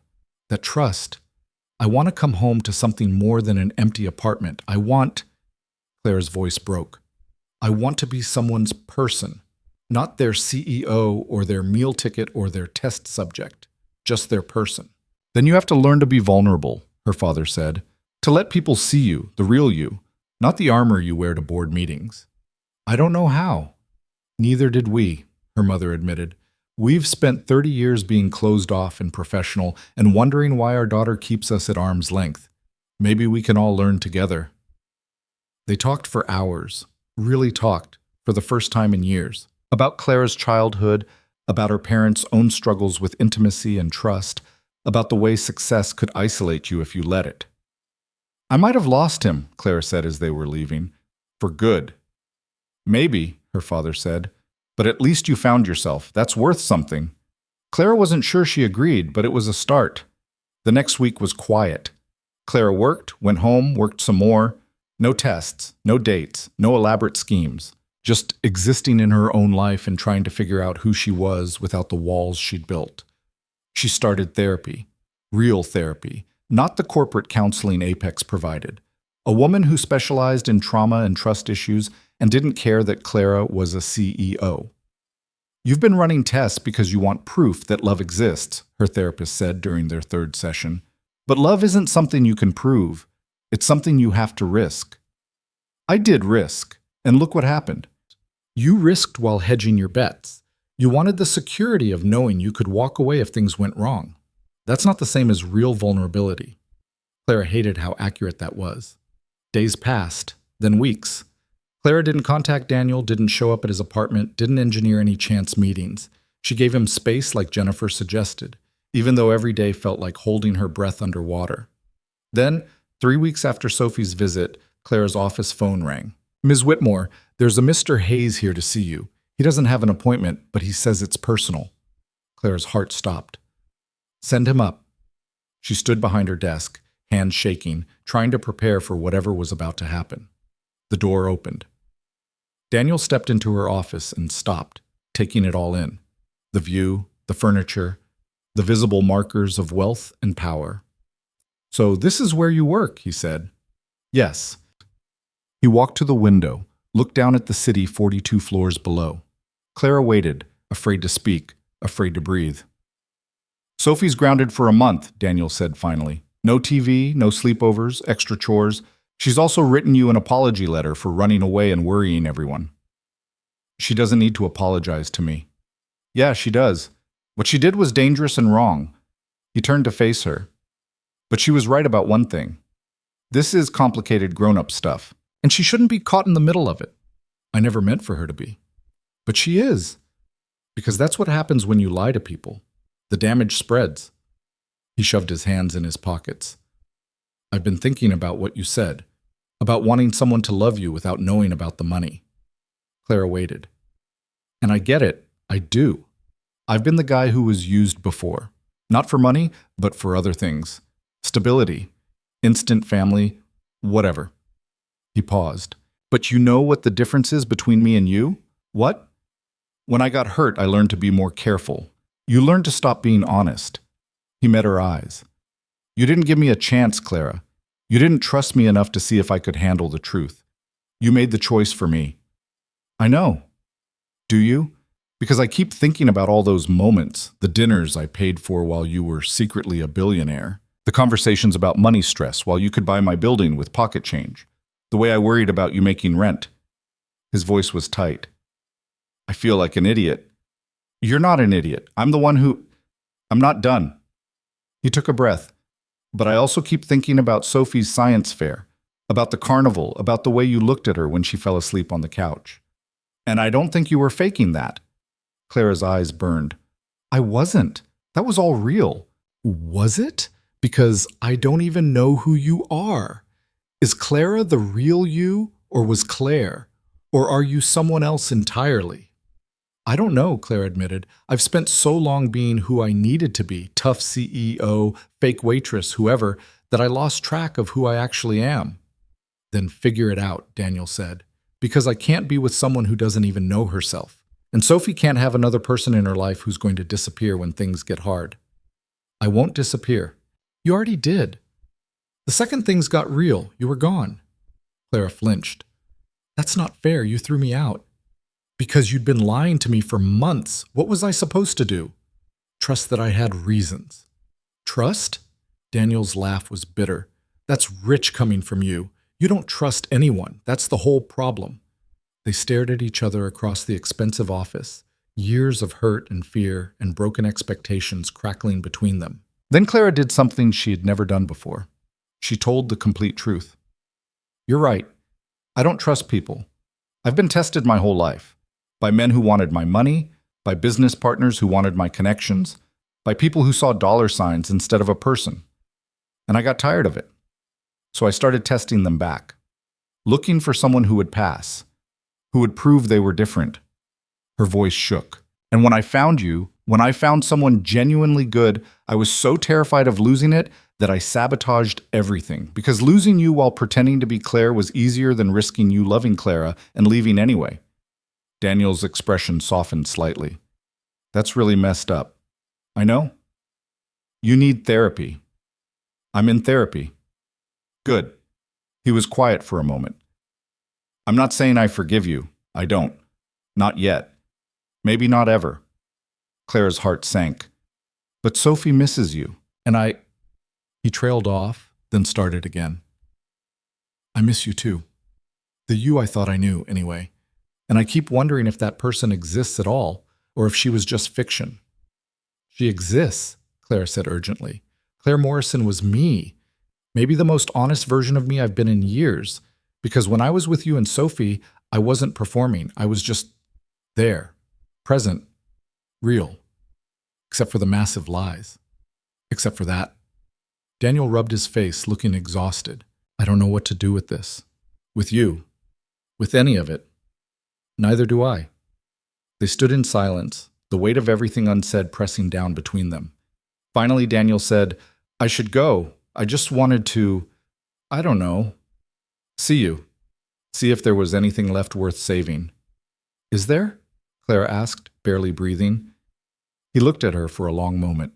I honestly don't know.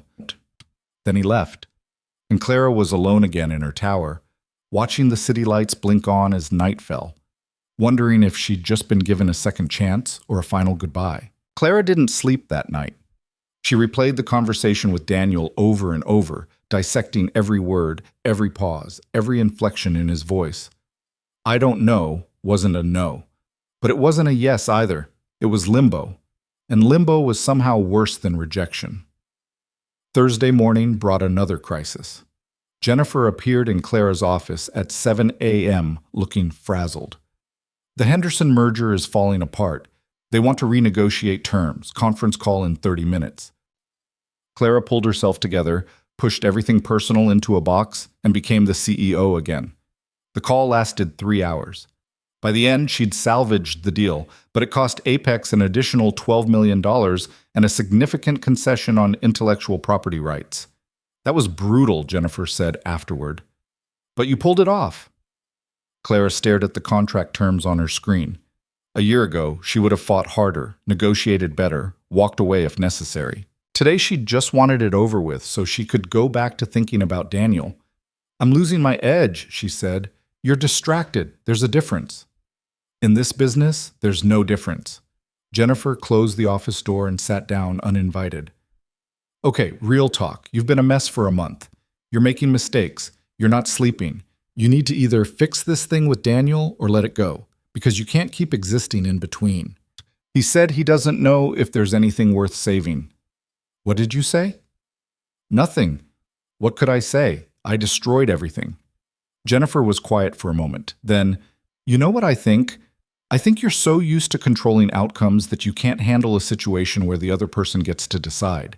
You want him to either forgive you or reject you definitively, because at least then you'd know. But he's making you wait, making you sit with the uncertainty, and you hate it. Clara opened her mouth to argue, then closed it.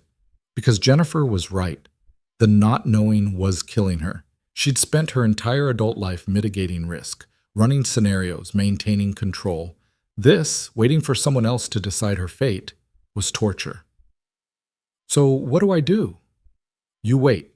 You give him space, and you figure out who Clara Whitmore actually is when she's not testing people or playing CEO. That weekend, Clara did something she hadn't done since college. She went to a bookstore, a small independent place in Brooklyn, nowhere near her usual haunts, and just browsed. No agenda, no purpose. She picked up books at random, read first paragraphs, let herself get lost in someone else's words. She bought 3 novels she'd never have time to read, and a poetry collection that made her throat tight. On the way out, she passed a bulletin board covered in community announcements, and there, among the yoga classes and roommate wanted ads, was a flyer for a volunteer program at an elementary school. Reading tutors needed. Clara took a photo of the flyer without really knowing why. Monday brought another surprise. Clara arrived at her office to find a letter on her desk, not an email, an actual handwritten letter on lined notebook paper. Sophie's handwriting was careful and deliberate, each letter formed with obvious effort. Dear Clara, Dad says I have to write you an apology for running away and scaring everyone. I'm sorry I scared you and Dad. I know it was dangerous and I shouldn't have done it, but I'm not sorry I got to see you. I miss you a lot. Dad says you're very busy with your important job and that's why you can't come over anymore. I don't think that's the real reason, but Dad gets mad when I say so. I hope you're doing okay. I hope you're eating enough because you always forgot to eat lunch when you came over. I saved you some of my birthday cake in the freezer in case you ever come back. It's probably freezer burned by now, but it's the thought that counts. That's what Mrs. Chen says. Love, Sophie. P.S. I got an A on my volcano project. You would be proud. Clara read the letter 3 times, her vision blurring. Then she did something impulsive. She pulled out her personal stationery, the expensive kind with her name embossed in gold, and wrote back. Dear Sophie, thank you for your letter. I'm so proud of you for your A on the volcano project. I knew you would do great. I'm sorry I scared you and your dad by disappearing. That wasn't fair to you. You're right that I'm busy with work, but that's not the whole reason. Sometimes grown-ups make mistakes, and it takes time to fix them. I miss you too, very much. Keep being brave and smart and curious about everything. The world needs more people like you. Love, Clara. P.S. Please thank Mrs. Chen for her wisdom about freezer-burned cake. She sounds very wise. She addressed it to Sophie, care of Daniel's address, and sent it before she could second-guess herself. Then she called the number on the volunteer flyer. 2 days later, Clara found herself in an elementary school not unlike the one where Sophie's science fair had been held, being oriented as a reading tutor. The coordinator, a tired-looking woman named Ms. Patricia, explained the program while leading Clara through hallways decorated with student artwork. Most of our kids are below grade level in reading. 30 minutes twice a week, you work one-on-one with the same student, build trust, build skills, build confidence. Patricia stopped outside a classroom. You said you have experience with kids? Clara thought of Sophie. Some, not much. Well, you'll learn. Kids are pretty forgiving if you're genuine. She paused. Fair warning, though, a lot of our students come from tough situations. Single parents, poverty, sometimes worse. If you're looking for a feel-good volunteering experience where everyone makes perfect progress, this isn't it. I'm not looking for perfect, Clara said. I'm looking for real. She was paired with a second grader named Marcus, who could barely read at a kindergarten level and had the defensive attitude of someone who'd been told he was stupid too many times. Their first session was a disaster. Marcus refused to try, insisted he didn't care about reading, and spent 20 minutes staring at the wall. Clara didn't push. She just sat with him and read aloud herself. A funny book about a dog who thought he was a cat. By the end, Marcus was listening, even if he wouldn't admit it. Same time Thursday? She asked as they finished. Marcus shrugged. I guess. Clara left the school feeling wrung out, but oddly satisfied. This was something real, something that mattered, something that had nothing to do with money or power or any of the things she'd built her identity around. That evening, her therapist asked how the volunteering went.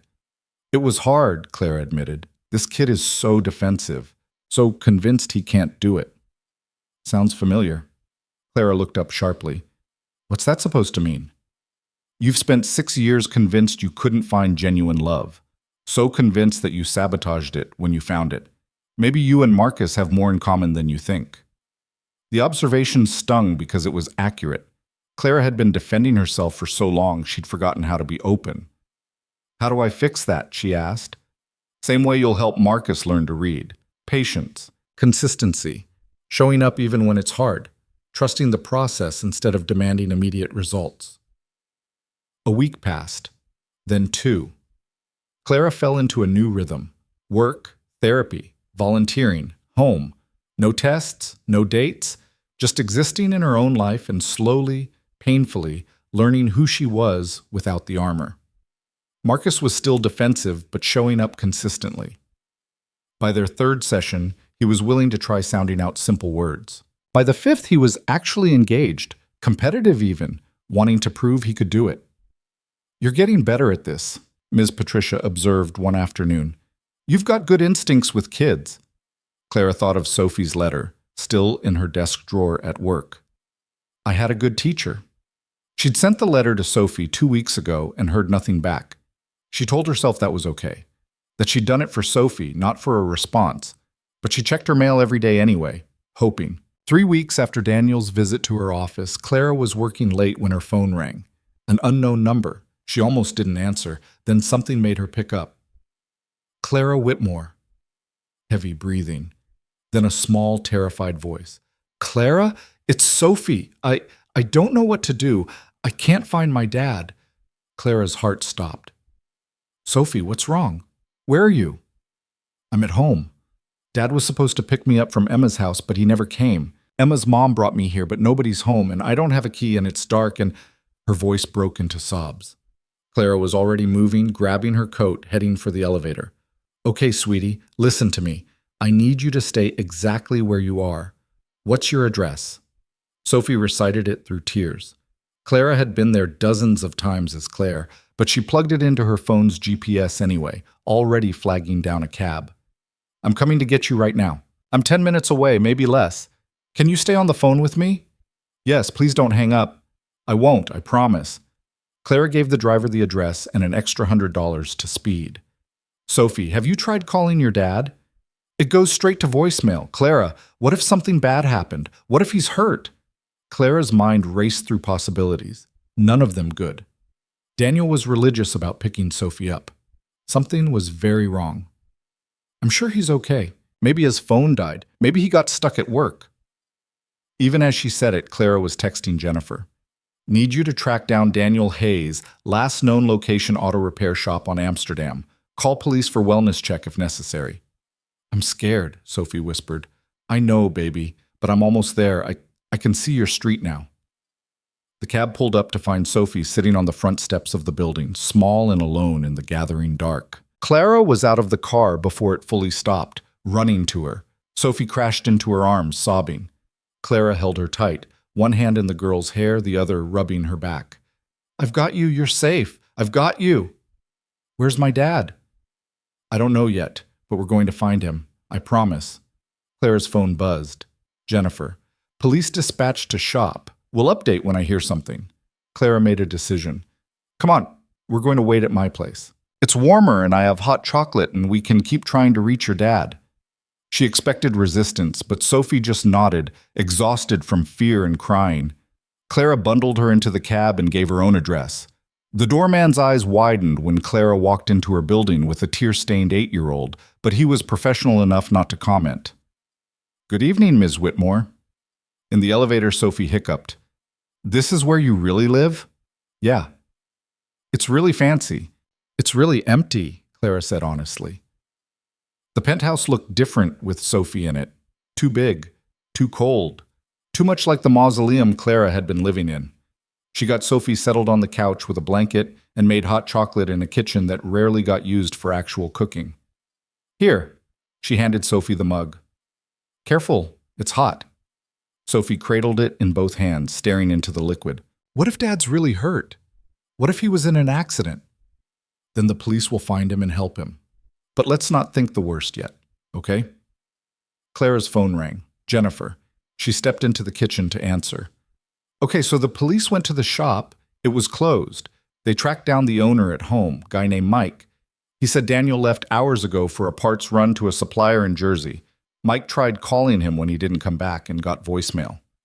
Clara's stomach dropped. So he's been missing for hours and nobody thought to call his emergency contact? Apparently Daniel is the emergency contact for everyone else. Nobody thought to check on him.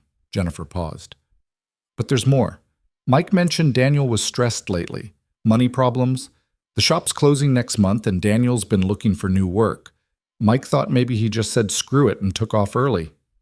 He would never do that without telling Sophie.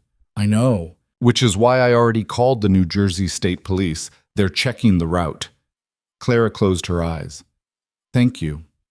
Keep me posted. And Clara, that kid's lucky she has you. Clara returned to the living room to find Sophie had curled into a ball on the couch, still clutching the hot chocolate. She looked impossibly small against the expensive furniture. Any news? Sophie asked. Not yet, but people are looking for him. Can I call him again? Of course. Sophie dialed with shaking hands. It rang once, then went to voicemail. She left a message, her voice wavering. Dad, it's me. I'm with Clara. I'm okay, but I'm really scared. Please call me back. Please be okay. I love you. Clara sat beside her and pulled her close. Sophie leaned into her, and they waited in silence, broken only by the girl's occasional sniffles. An hour passed. Then another. Clara made grilled cheese sandwiches that neither of them ate. She put on a movie that neither of them watched. She kept checking her phone every 30 seconds. At 9 p.m., Sophie fell asleep against Clara's shoulder, exhausted from fear and tears. Clara didn't move, afraid to wake her. She sat on her expensive couch with a sleeping child in her arms and prayed to anyone who might be listening that Daniel was okay. Her phone finally rang at 9:45. Unknown number. Hello? Is this Clara Whitmore? A man's voice, official sounding. Yes. Do you have information about Daniel Hayes? This is Officer Rodriguez with New Jersey State Police. Mr. Hayes was in a single-car accident on Route 17 this evening. He's alive but was unconscious when emergency responders arrived. He's being transported to Valley Hospital in Ridgewood. Clara's vision blurred. How bad? I can't give specifics, ma'am. You'd need to contact the hospital. Are you family? No, but I have his daughter. She's 8. How do I? The hospital will need to notify next of kin before they can release information. Is there anyone? I don't know. I don't know who else there is. Clara's voice cracked. Please, she needs to know her father's alive. A pause. Then more gently, I can confirm he was conscious when they loaded him into the ambulance. He was asking for Sophie. That's his daughter? Yes. Then you should get her to the hospital. They'll work it out from there. Clara hung up and looked down at Sophie, still sleeping. She hated to wake her, hated to deliver news that was both relief and terror. But the child deserved to know. Sophie, sweetie, wake up. Sophie stirred, confused. Then memory returned and fear flooded her face. Did they find him? Yes. He was in a car accident. He's alive, but he's hurt. They took him to a hospital in New Jersey. Sophie was already moving, grabbing her shoes. We have to go. Now. We will. I promise. Let me make some calls first, okay? Clara called a car service, faster than waiting for a cab. Then she grabbed her wallet, keys, phone. Sophie stood by the door, vibrating with anxious energy. Is he going to be okay? She asked. I don't know, honey, but we're going to be there with him. The car ride took 40 minutes through late-night traffic. Sophie was silent, staring out the window, occasionally reaching for Clara's hand. Clara held on tight, trying to project confidence she didn't feel. Valley Hospital was bright and antiseptic, and full of people having the worst nights of their lives. Clara approached the desk with Sophie clutching her hand. We're here for Daniel Hayes. He was in a car accident. This is his daughter. The nurse looked at Sophie with sympathy, then at Clara. Are you the mother? No, What was she? Not family, not even really his girlfriend anymore. Just someone who loved him. I'm a close friend. She called me when he didn't pick her up. The police told me he was brought here. The nurse typed on her computer. He's in the ER. Let me see if I can find out his status. She picked up a phone, spoke quietly, then hung up.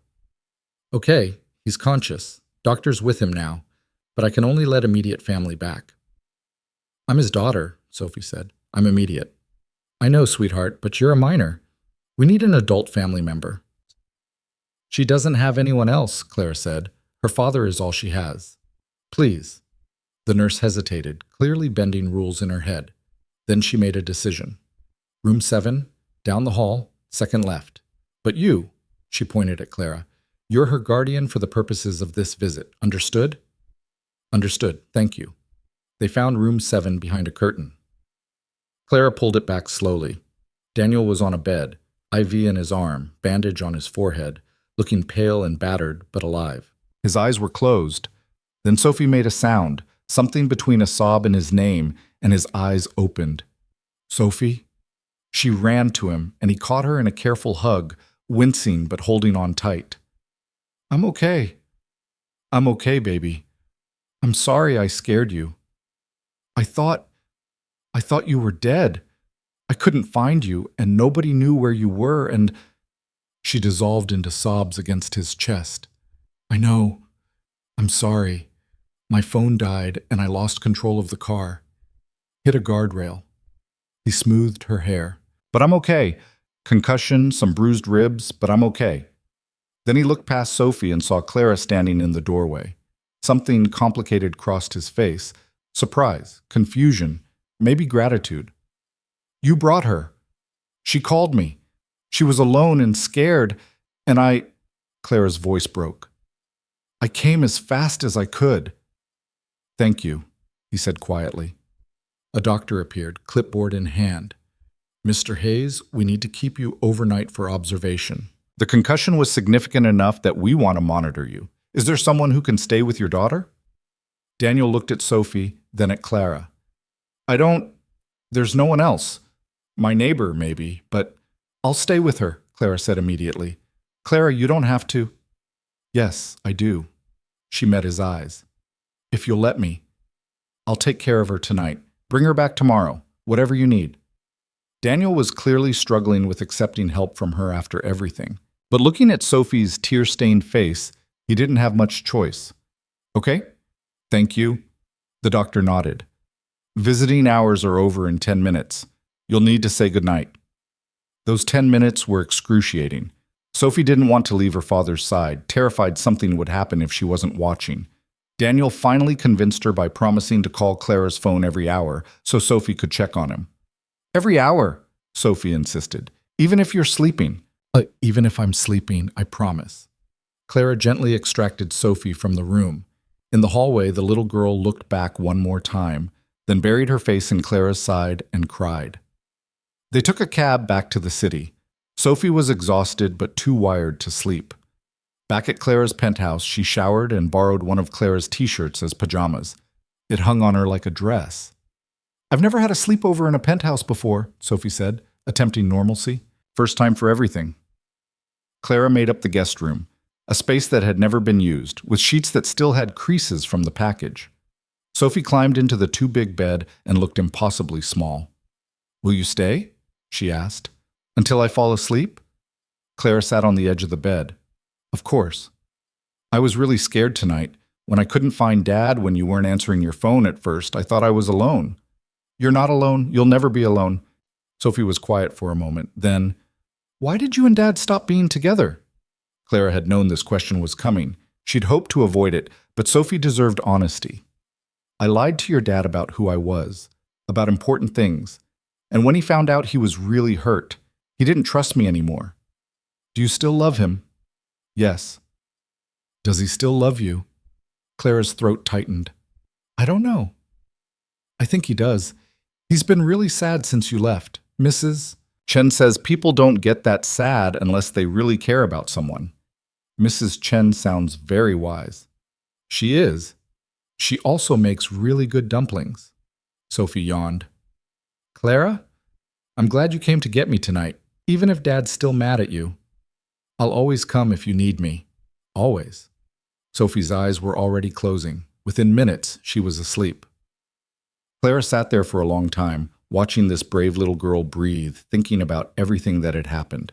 Then Daniel's phone call came, exactly 1 hour after they'd left, as promised. "She's asleep," Clara said quietly. "But I can wake her if you want." "No, let her rest. How is she?" "Scared, exhausted, but okay."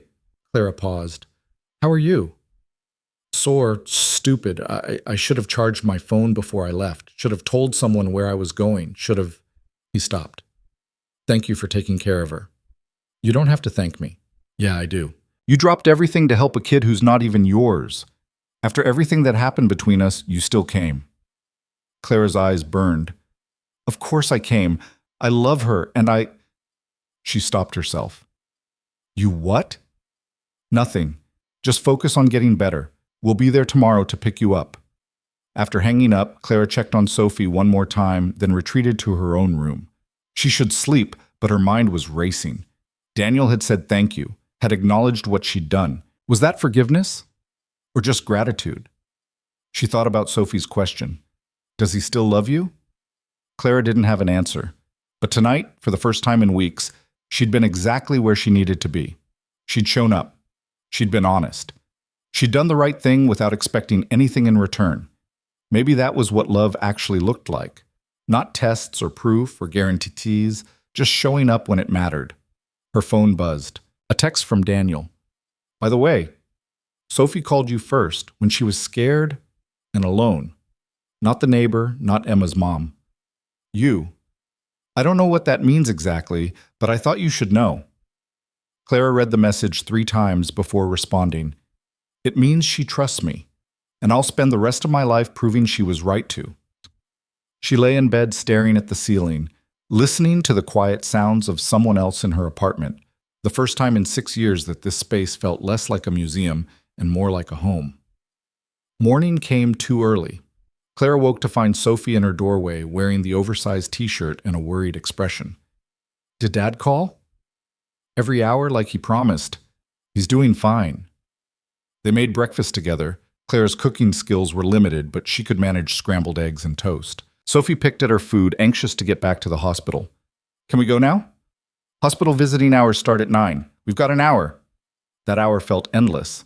Sophie watched the clock obsessively. Clara used the time to call Jennifer and explain she wouldn't be in the office. Take all the time you need, Jennifer said. And Clara? I'm proud of you for showing up, for doing the right thing. They arrived at Valley Hospital at 9 on the dot. Daniel was sitting up in bed, looking better than he had the night before. His face lit up when Sophie bounded through the door. Dad! He hugged her carefully, mindful of his ribs. Hey kiddo, sorry about the scare. Don't ever do that again. Deal. The doctor appeared for discharge paperwork. Daniel was cleared to leave with instructions for rest, pain management, and a follow-up appointment. He moved slowly, clearly hurting, as he got dressed. Clara stood awkwardly by the door, unsure of her role now that the crisis had passed. But when Daniel tried to bend down to tie his shoes and gasped in pain, she was there. Let me. She knelt and tied his shoes while he watched with an unreadable expression. When she stood, their eyes met. Thank you, he said, for everything. You already thanked me. I'm thanking you again. The cab ride back to the city was quiet. Sophie dozed against her father's shoulder. Clara looked out the window, watching New Jersey slide past, wondering what happened now. They pulled up to Daniel's building. Clara helped him out of the cab while Sophie ran ahead to hold the door. Inside the small apartment, Daniel eased himself onto the couch with a grunt. Home sweet home, he muttered. Clara lingered in the doorway, unsure whether to stay or go. Sophie made the decision for her. Can Clara stay for a little while, please? In case you need help with stuff.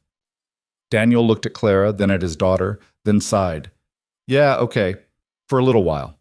Sophie disappeared into her room to change out of yesterday's clothes. Clara stood in the familiar living room that felt different now, charged with everything that had happened and everything left unsaid. I should make you some lunch, Clara said. You need to eat with those pain meds. You don't have to. I know I don't have to. I want to. She moved into the small kitchen and started opening cabinets, looking for something to make. Daniel watched from the couch, something shifting in his expression. You came, he said finally. Last night. You dropped everything and came. Of course I did. Even after everything. Even after I told you to leave and said there was nothing worth saving. Clara's hand stilled on a box of pasta. Sophie needed help. Nothing else mattered. That's what I'm talking about. Daniel's voice was rough. That's the person I fell in love with, the one who shows up, who cares, who puts Sophie first without thinking about it. Clara turned to face him. That person was always real, Daniel. That was never a lie. I know. He rubbed his face, wincing at the movement. I've had a lot of time to think. In the hospital last night, when they were checking me for injuries, all I could think about was Sophie. How she'd be alone if something happened to me. How she doesn't have anyone else. She has me, Claire said quietly. Yeah, she does. Even when I was pushing you away, even when I said we were done, you still came when she needed you. He met her eyes. That means something. Clara's heart was pounding. What does it mean? Before Daniel could answer, Sophie bounced back into the room. I'm starving. What's for lunch? The moment broke. Clara turned back to the stove, but she could feel Daniel watching her as she cooked pasta with marinara sauce. Simple, comfort food that Sophie devoured and Daniel picked at carefully. After lunch, Sophie wanted to show Clara a new book she'd gotten from the library. They sat on the floor of her small room while Sophie read haltingly through the pages, sounding out difficult words. Clara helped when asked, praised every small success, and felt something settle in her chest. This was what she'd been missing. Not the tests or the proof, or the guarantees, just this: sitting on a worn carpet with a child who trusted her, in an apartment that felt more like home than her penthouse ever had. When Sophie's eyelids started drooping, the stress of the previous night catching up with her, Clara helped her into bed for an afternoon nap. "Will you be here when I wake up?" Sophie mumbled. Clara glanced at Daniel, sitting on the couch, watching them. He gave a small nod. "Yeah," Clara said, "I'll be here." She returned to the living room and sat carefully in the chair across from Daniel. They looked at each other across the small distance, years of hurt and weeks of silence hanging between them. "Sorry," Clara said, "for all of it. The lies, the tests, the manipulation. I was so scared of being hurt that I hurt you first. And that's not okay. It's not forgivable, really, but I'm sorry anyway." Daniel was quiet for a long moment. Then, "I'm sorry too." "You don't have anything to be sorry for." "I do, though. I've been thinking about what you said, about wanting someone to love you without knowing about the money. And I get it now. I've been that person, the one people see as useful, the reliable single dad, the guy who'll always help out, the safe choice." He paused. "We both wanted to be seen for who we really are. You just went about it in a really messed up way." Clara almost laughed. "Yeah, I did. The thing is, I was falling in love with Claire, but I think I could love Clara too, if you'd let me actually meet her." Clara's breath caught. "What are you saying?" "I'm saying maybe we could start over, for real this time. No lies, no tests, no pretending to be someone we're not. Just two broken people trying to figure things out. I don't want to hurt you again. You will. I'll hurt you too. That's what people do. The question is whether we trust each other enough to work through it when it happens." Clara looked at this man, battered and bruised from last night's accident, offering her a second chance she didn't deserve. "I don't know how to do this. The honest thing, I've been lying for so long." "Then learn. Start small. Tell me one true thing right now." Clara took a breath. "I'm terrified. Of losing you? Of messing this up again? Of not being enough? I'm terrified that when you really know me, the CEO version, the driven workaholic version, the version that doesn't know how to turn it off, you'll realize Claire was better. Tell me another. I love Sophie, like really love her. And last night, when she was scared and called me, I felt more needed than I have in my entire life. More real." Her voice cracked. "I've spent 6 years running tests to prove that genuine love exists. But I think I had it backwards. Love isn't something you find by testing people. It's something you build by showing up." Daniel's expression softened. "One more. I love you, still. Even though I have no right to. Even though I broke everything. I love you." They sat in the quiet apartment, Sophie sleeping down the hall, afternoon light filtering through worn curtains. Daniel reached out his hand. Clara took it. "Okay," he said. "Let's try this. The real version this time." And for the first time in 6 years, Clara believed that maybe, just maybe, she'd finally found what she'd been searching for. Jennifer's eyes widened. "You what?" Clara Whitmore, CEO, living in a 2-bedroom apartment in a rent-controlled building? "Yes." "And you're happy?" "I'm terrified and happy, and more myself than I've been in years." "Good. You deserve it." Not everything was perfect. Clara still struggled with work-life balance. Daniel still had moments of insecurity about their different backgrounds. Sophie occasionally played them against each other the way kids do. But they talked about it, worked through it, showed up for each other even when it was hard. In March, Daniel's boss offered him the partnership they'd discussed. It meant a significant investment, more than Daniel had saved. Clara offered to loan him the money with clear terms, interest included, everything documented professionally. "You don't have to charge me interest," Daniel said, reviewing the paperwork. "Yes, I do. This is business. We keep it separate from personal, or it gets messy." He signed the papers, and Clara cut him a check. The next day, Daniel became a co-owner of Brooklyn Auto Works, his dream achieved on his terms. Sophie thrived with Clara around consistently. Her grades improved. She was more confident, more settled, and she'd started calling Clara by her real name instead of constantly clarifying Dad's girlfriend Clara. One night in April, Sophie appeared in the doorway while Clara and Daniel were watching TV. "Can I ask you something?" "Of course, sweetie," Clara said. Sophie climbed between them on the couch. Emma asked me today if you're going to be my mom. Like, officially. Clara and Daniel exchanged glances. They hadn't talked about marriage, hadn't defined what the future looked like beyond living together and building a life day by day. What did you tell her? Daniel asked carefully. I said I don't know, but I wanted to know. Sophie looked at Clara with those earnest eyes. Are you? Clara's throat tightened. What do you want? I want you to stay, forever. Not just living here, but like really part of our family.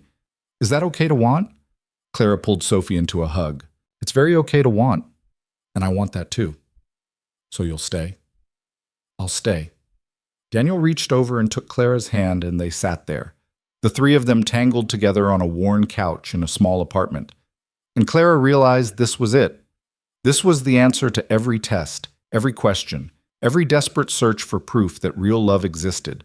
It existed here, in the everyday moments, in the choice to show up, in the willingness to be vulnerable and imperfect and human. She'd spent 6 years trying to prove something that couldn't be proven, only experienced, only built, only earned through consistency and honesty and the terrifying act of letting someone see you completely. 2 months later, on a quiet Sunday morning, Daniel proposed. Not with an expensive ring or elaborate planning, but with Sophie's help and a handmade card that said, "Will you marry us?" Clara said yes through tears, and Sophie cheered, and they had pancakes for breakfast like it was any other day. Except it wasn't any other day. It was the day Clara finally stopped running tests and started building something real. The wedding was small, just close friends and family in a park where they'd once fed ducks. Clara's parents came and were surprisingly gracious, having warmed to Daniel over months of regular dinners and seeing their daughter genuinely happy. Sophie was the flower girl and took the job very seriously, practicing her walk for weeks. Jennifer was Clara's maid of honor. I can't believe you're doing this, she said while helping Clara get ready.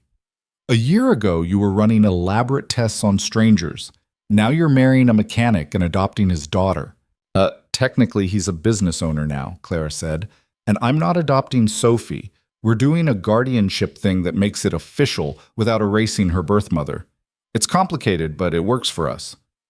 Everything about your life is complicated, but it's real. That's what matters. The ceremony was perfect because it was imperfect. Sophie dropped half the flower petals on the way down the aisle. Daniel's voice cracked during his vows. Clara cried through hers and had to start over twice. When they were pronounced married, Sophie cheered louder than anyone, and Clara looked at her new family, messy and imperfect and absolutely nothing like what she'd planned, and felt complete. Months passed. A year. Then 2. Clara learned to delegate more at work, to trust her team, to leave the office at reasonable hours. She never stopped being driven, but she learned to channel it into building something sustainable rather than proving something to herself. Daniel's business grew. Brooklyn Auto Works became known for honest work and fair prices, and eventually they opened a second location. Clara helped with the business plan, but let Daniel make the final decisions. It was his dream, and she respected that. Sophie grew into a confident, curious kid who wanted to be an astrophysicist one week and a baker the next. She called Clara Mom now, easily and naturally, and Clara's heart still caught every time. The penthouse sold to a young tech CEO who reminded Clara painfully of her younger self.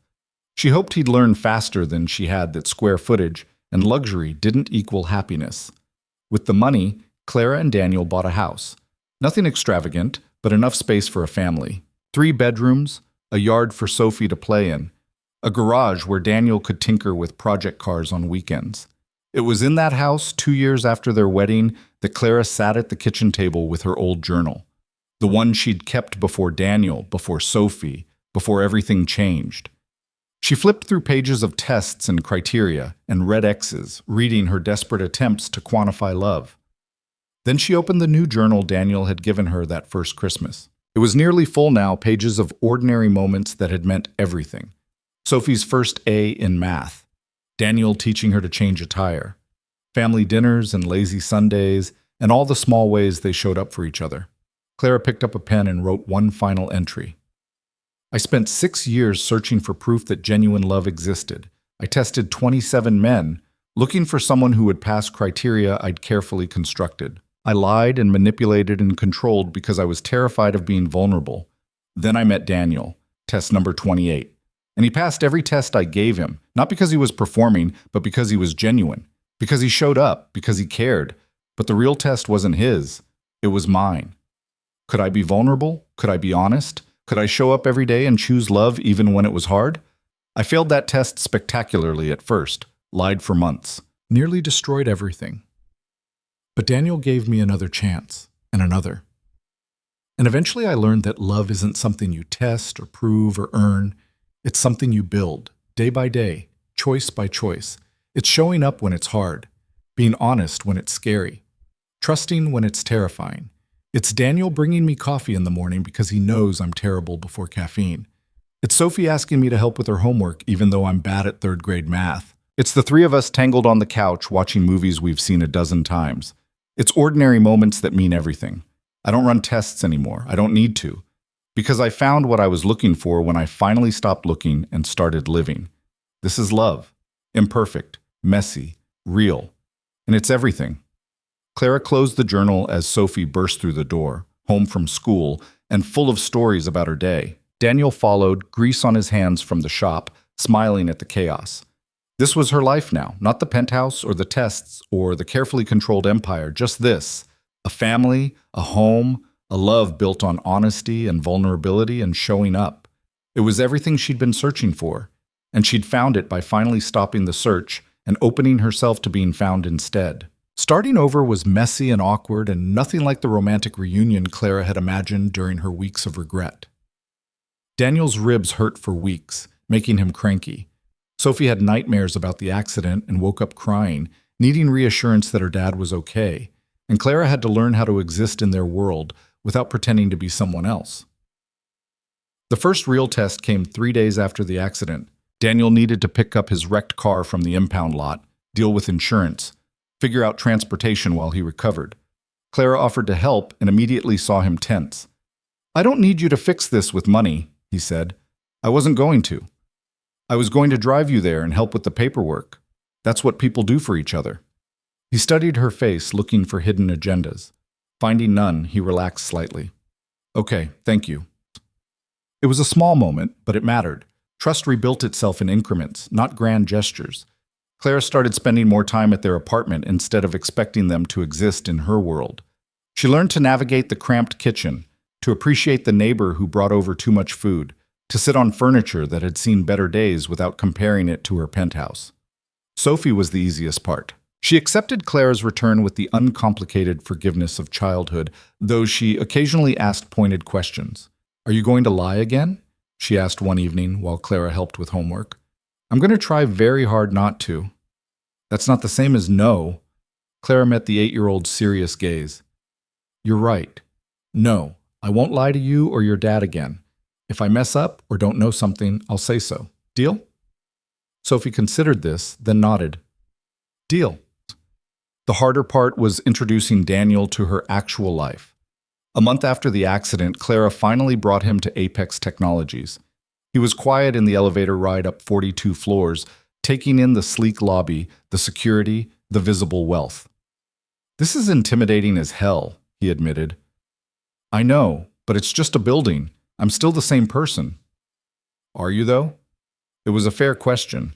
Clara wasn't entirely sure herself, but she was trying to figure it out. Jennifer greeted them with professional warmth and undisguised curiosity. "So, you're the famous Daniel. I've heard a lot about you." "Probably all bad," Daniel said. "Actually, mostly good, interspersed with a lot of self-recrimination from my boss about screwing things up." "Jennifer," Clara warned. "What? It's true." Jennifer grinned and returned to her desk. Clara showed Daniel around, the boardroom where she made million-dollar decisions, the office with the view, the break room where she rarely broke. He was quiet, absorbing it all. "This is your world," he said finally. "I don't know how I fit into it." "You don't have to fit into it. We'll make something new, something that's ours." It sounded simple. It wasn't. They argued about money constantly. Clara wanted to help with expenses. Daniel's pride wouldn't let her. They compromised awkwardly, Clara paying for activities with Sophie, Daniel insisting on covering his own bills. This is ridiculous, Clara said after a particularly tense discussion about rent. I have more money than I could spend in 3 lifetimes, and you're struggling because your shop closed. Let me help. I don't want to be your charity case. You're not. You're the man I love who's going through a hard time. There's a difference. They were still working it out. Clara suspected they always would be.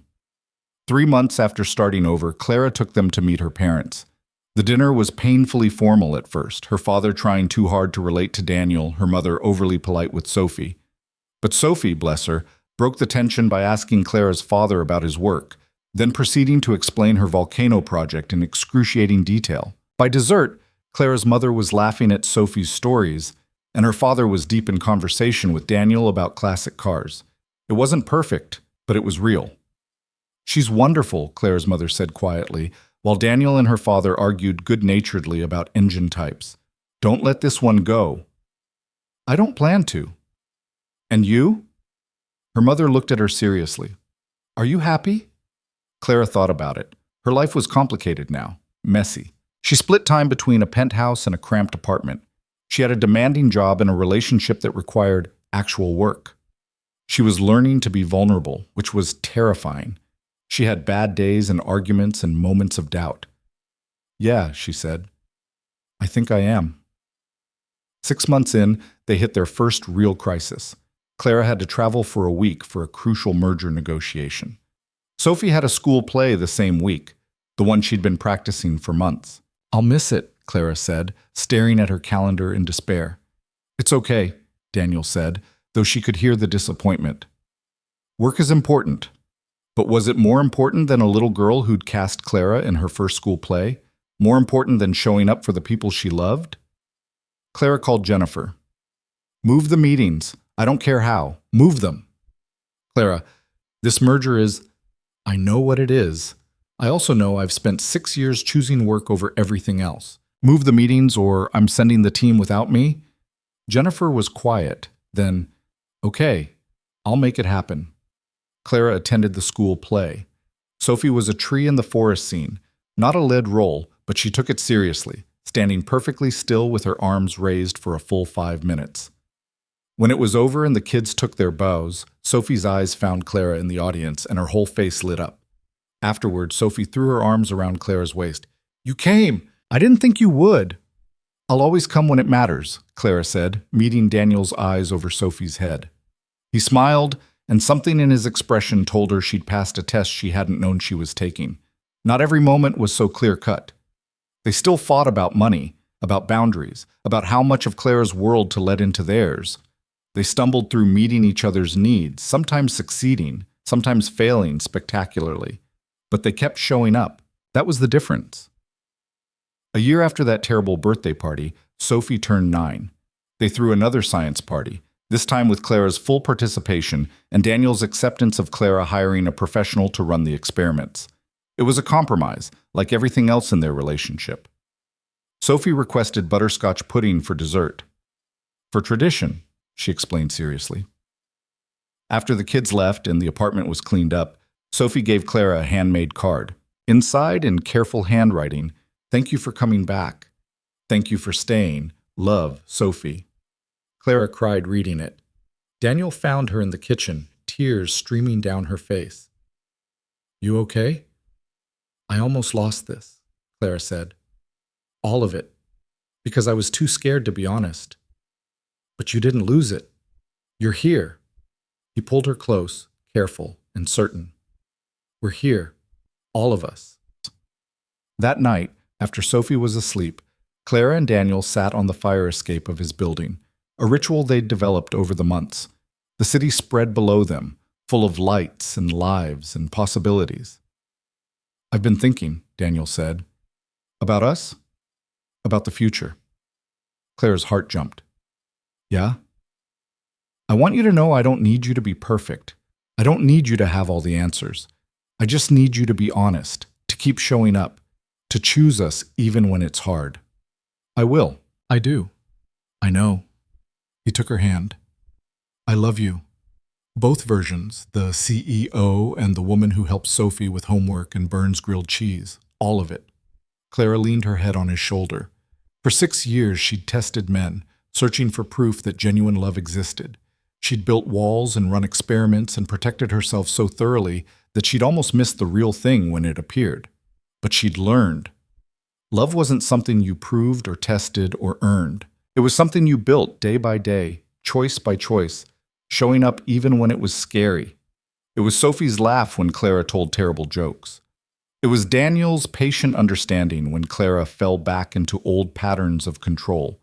It was Clara learning to be vulnerable, to accept help, to trust that being herself, flawed and damaged and trying, was enough. She'd spent years searching for someone who would love her without conditions. What she'd found instead was better. People who loved her with full knowledge of who she was, who chose her anyway, who were building something real from the broken pieces they'd all brought to the table. "I love you too," Clara said into the night air. "Thank you for giving me another chance." "Thank you for taking it," Daniel replied. Below them, the city hummed with life. Above them, stars fought through the light pollution. And between them, in a cramped apartment in a building that had seen better days, a little girl slept soundly, dreaming of volcanoes and science fairs and the family they were becoming. Claire had finally stopped testing, stopped searching for proof, stopped trying to control the outcome. She'd simply allowed herself to be loved, and discovered that was the answer she'd been looking for all along.